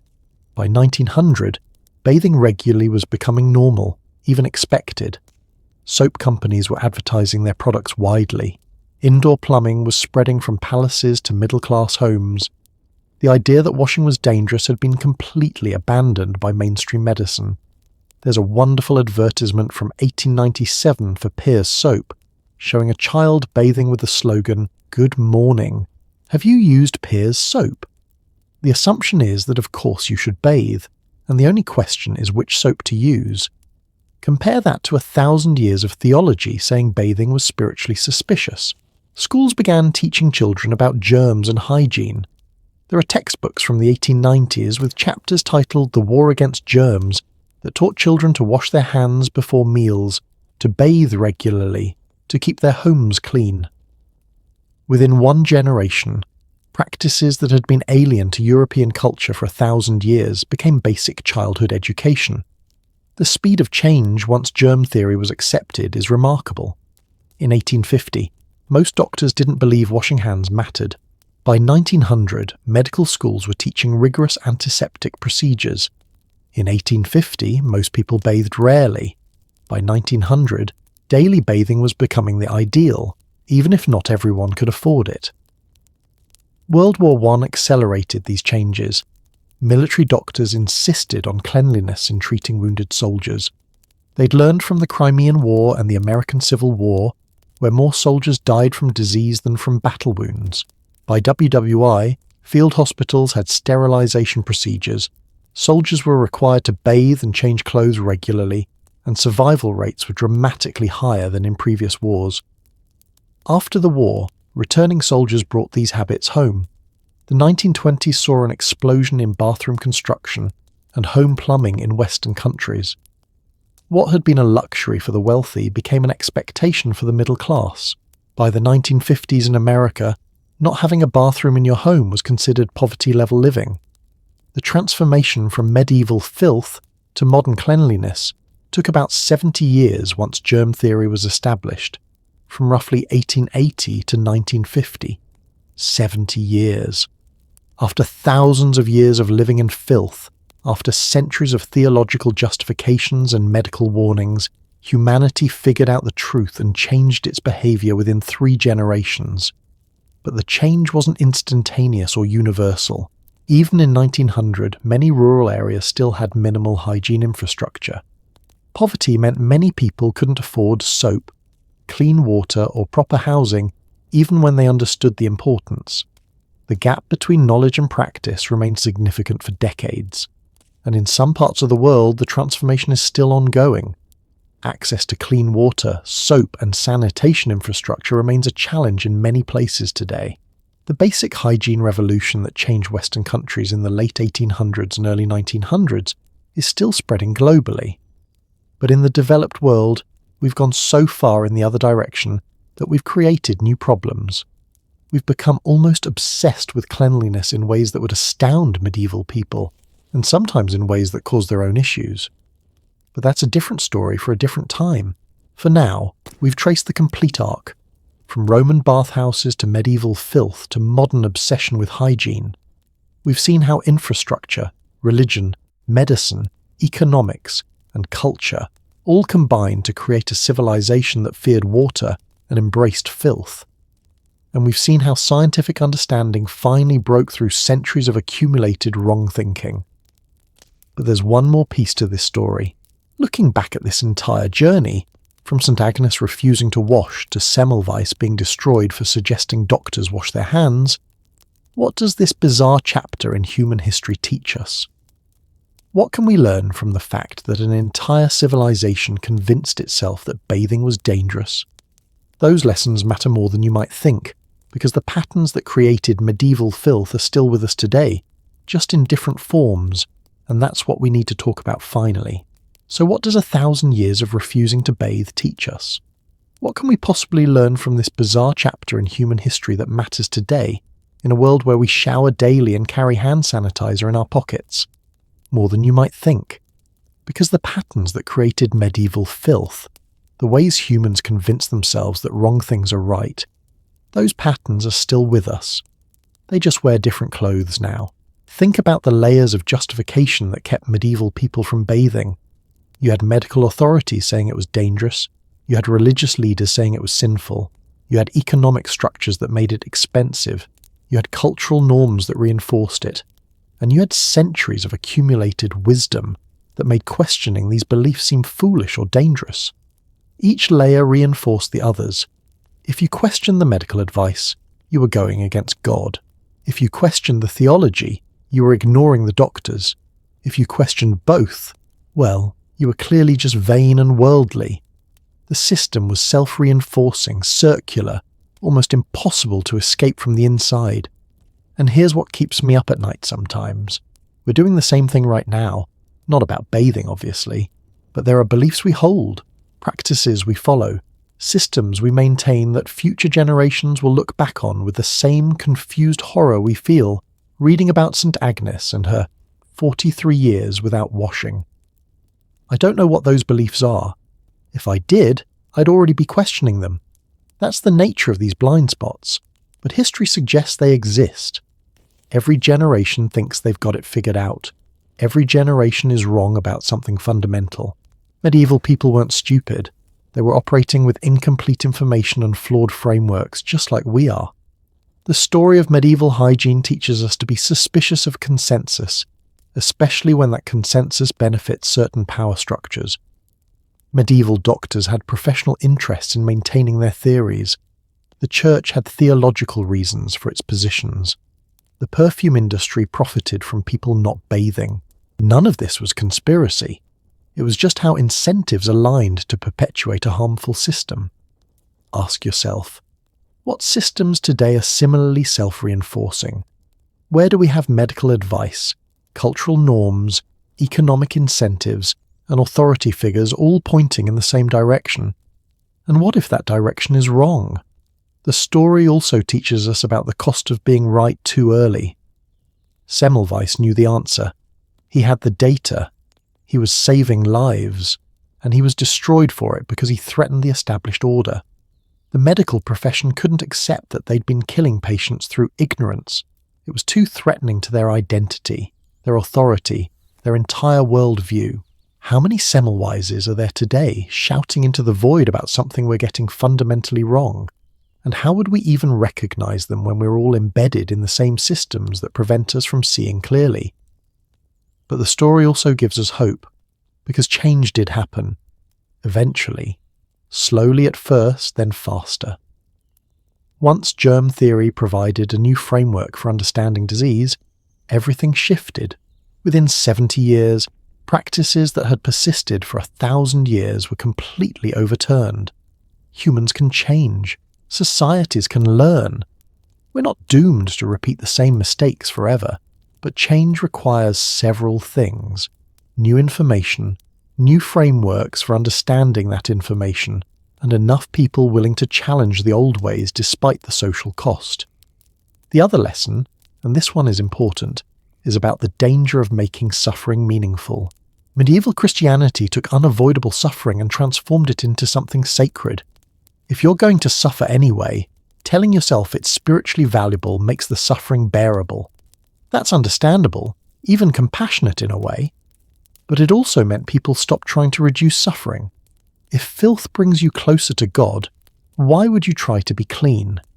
The meaning-making became a trap that perpetuated the very conditions it was trying to make sense of. We do this too. We take systems that cause suffering and create elaborate justifications for why that suffering is necessary, inevitable, even good. That's just how things are. People need to work hard and struggle. Comfort makes you weak. Sometimes these beliefs protect real values. Sometimes they just protect the status quo. The medieval story also reminds us that expertise isn't infallible. Medieval doctors were the most educated people of their time. They'd studied ancient texts, learned complex theories, treated thousands of patients. And they were catastrophically wrong about basic hygiene. Education and expertise matter, but they're not substitutes for evidence and empirical testing. When experts all agree on something, it's probably true, but probably isn't definitely. Science works through questioning, testing, and updating beliefs when evidence changes. The moment expertise becomes dogma, the moment questioning is seen as ignorance rather than necessary rigor, that's when you get medieval doctors refusing to wash their hands. There's also something profound here about human adaptability, both its strengths and its dangers. Medieval people adapted to living in filth. They genuinely didn't realize how bad things were because they had no comparison. The smell was normal. The disease was normal. The suffering was normal. Humans can normalize almost anything if they're surrounded by it long enough, which means we might be living in conditions that future generations will find horrifying, and we don't even notice because it's all we've known. Maybe it's our relationship with technology. Maybe it's how we treat the environment. Maybe it's our work culture, our food systems, our social isolation. I don't know. But the medieval example suggests we should be humble about what we're not seeing. On a more personal level, this story reminds us that cleanliness, real cleanliness, is relatively new in human history. We've only been showering daily for about 70 years on average. The expectation that everyone smell fresh and clean all the time, that's a 20th century invention. And maybe we've swung too far in the other direction. We've created a culture where natural human smell is treated as shameful, where we spray chemicals on ourselves daily, where we're so clean that some scientists think we're not exposing our immune systems to enough challenges. Medieval people were too dirty. Maybe we're too clean. Finding balance is always the challenge. But here's what I keep coming back to. The individuals in this story. Saint Agnes, living 43 years without washing because she genuinely believed it would save her soul. The medieval mother watching her baby die from dysentery, not knowing that contaminated water was the cause. Semmelweis, knowing the answer and being destroyed for sharing it.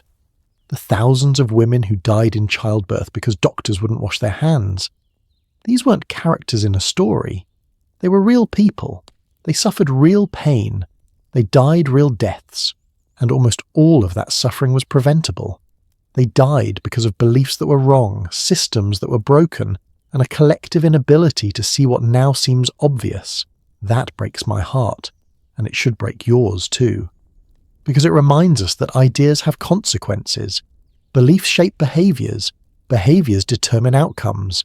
And when we're wrong about fundamental things, people suffer and die. So what do we do with this knowledge? How do we honor these stories? First, by remembering that certainty is dangerous. The more certain we are that we're right, the more suspicious we should be. Medieval people were absolutely certain that bathing was dangerous. They were wrong. Second, by valuing evidence over authority. Semmelweis had evidence. The medical establishment had authority. The evidence was right. Always bet on evidence, even when it contradicts everything you've been taught. Third, by being willing to question systems that benefit from the status quo. If everyone with power and money is saying the same thing, ask who profits from that consensus. Fourth, by having compassion for people trapped in wrong systems. Medieval people weren't evil or stupid. They were doing their best with flawed information. We're probably doing the same about something. Judge the systems, not the individuals. And finally, by remembering that change is possible. It took a long time. It required new knowledge. It met resistance. But it happened. Humanity figured out that bathing was good, and within a few generations everything changed. We can do that again. Whatever we're getting wrong now, and we're definitely getting something wrong, we can fix it. If we're brave enough to question, humble enough to admit error, and persistent enough to push for change despite resistance. The story of medieval hygiene is ultimately a story about human nature, our capacity for both incredible reasoning and terrible blindness, our ability to create elaborate justifications for suffering, our tendency to trust authority over evidence, our difficulty seeing what's right in front of us when it contradicts what we believe. But it's also a story about human progress, about how knowledge, courageously pursued and honestly shared, can overturn centuries of accumulated error, about how individuals, like Semmelweis, like Pasteur, like Lister, can change the world by being right when everyone else is wrong, even if they don't live to see their vindication. We live in the world those pioneers created. We bathe daily, drink clean water, live longer, suffer less, because people we've never heard of fought battles against ignorance and won. We owe them everything, and perhaps we owe them this, to remember their struggle and continue their work, to question what seems certain, to look for evidence that contradicts our beliefs, to be willing to be wrong, to change when the evidence demands it, to build a world that future generations won't look back on with horror and confusion.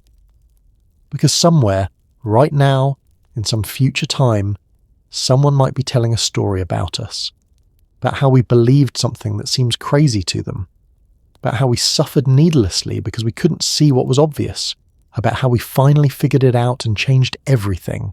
Let's make that a good story. Let's make it one where we questioned bravely, changed quickly, and reduced suffering as fast as we could.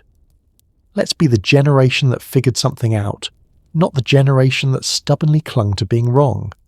The medieval people couldn't see their own blindness, but we can see theirs, which means maybe, just maybe, we can begin to see our own. Thank you for staying with me through this long journey into the smelly, strange, and ultimately enlightening world of medieval hygiene. It's been a strange trip through history, hasn't it? From Roman bathhouses to saintly filth, from perfume nobles to germ theory revolutionaries, we've covered 1,000 years of humans getting something fundamental completely wrong, and then finally getting it right. I hope this story made you think. About history, yes, but also about now. About what we're certain of that might be wrong. About what future generations will say about us. And I hope when you take your next shower, which I encourage you to do by the way, medieval theology be damned, you'll think about how recent and precious this practice is. How many people died so we could understand why cleanliness matters? How lucky we are to live in a time when we know the truth. If you enjoyed this journey through history's most questionable hygiene practices, make sure you're subscribed. There are so many more strange, fascinating, disturbing stories from the past waiting to be told. Stories that make us question what we think we know and help us understand how we got here. Next time, we're diving into another bizarre chapter of human history. Something equally strange, equally thought-provoking, and equally relevant to understanding ourselves. Trust me, you won't want to miss it. Until then, stay curious, stay questioning, and yes, please stay clean. Good night, everyone. Sleep well, and remember, you live in an era of miracles, even if the miracle is just having soap.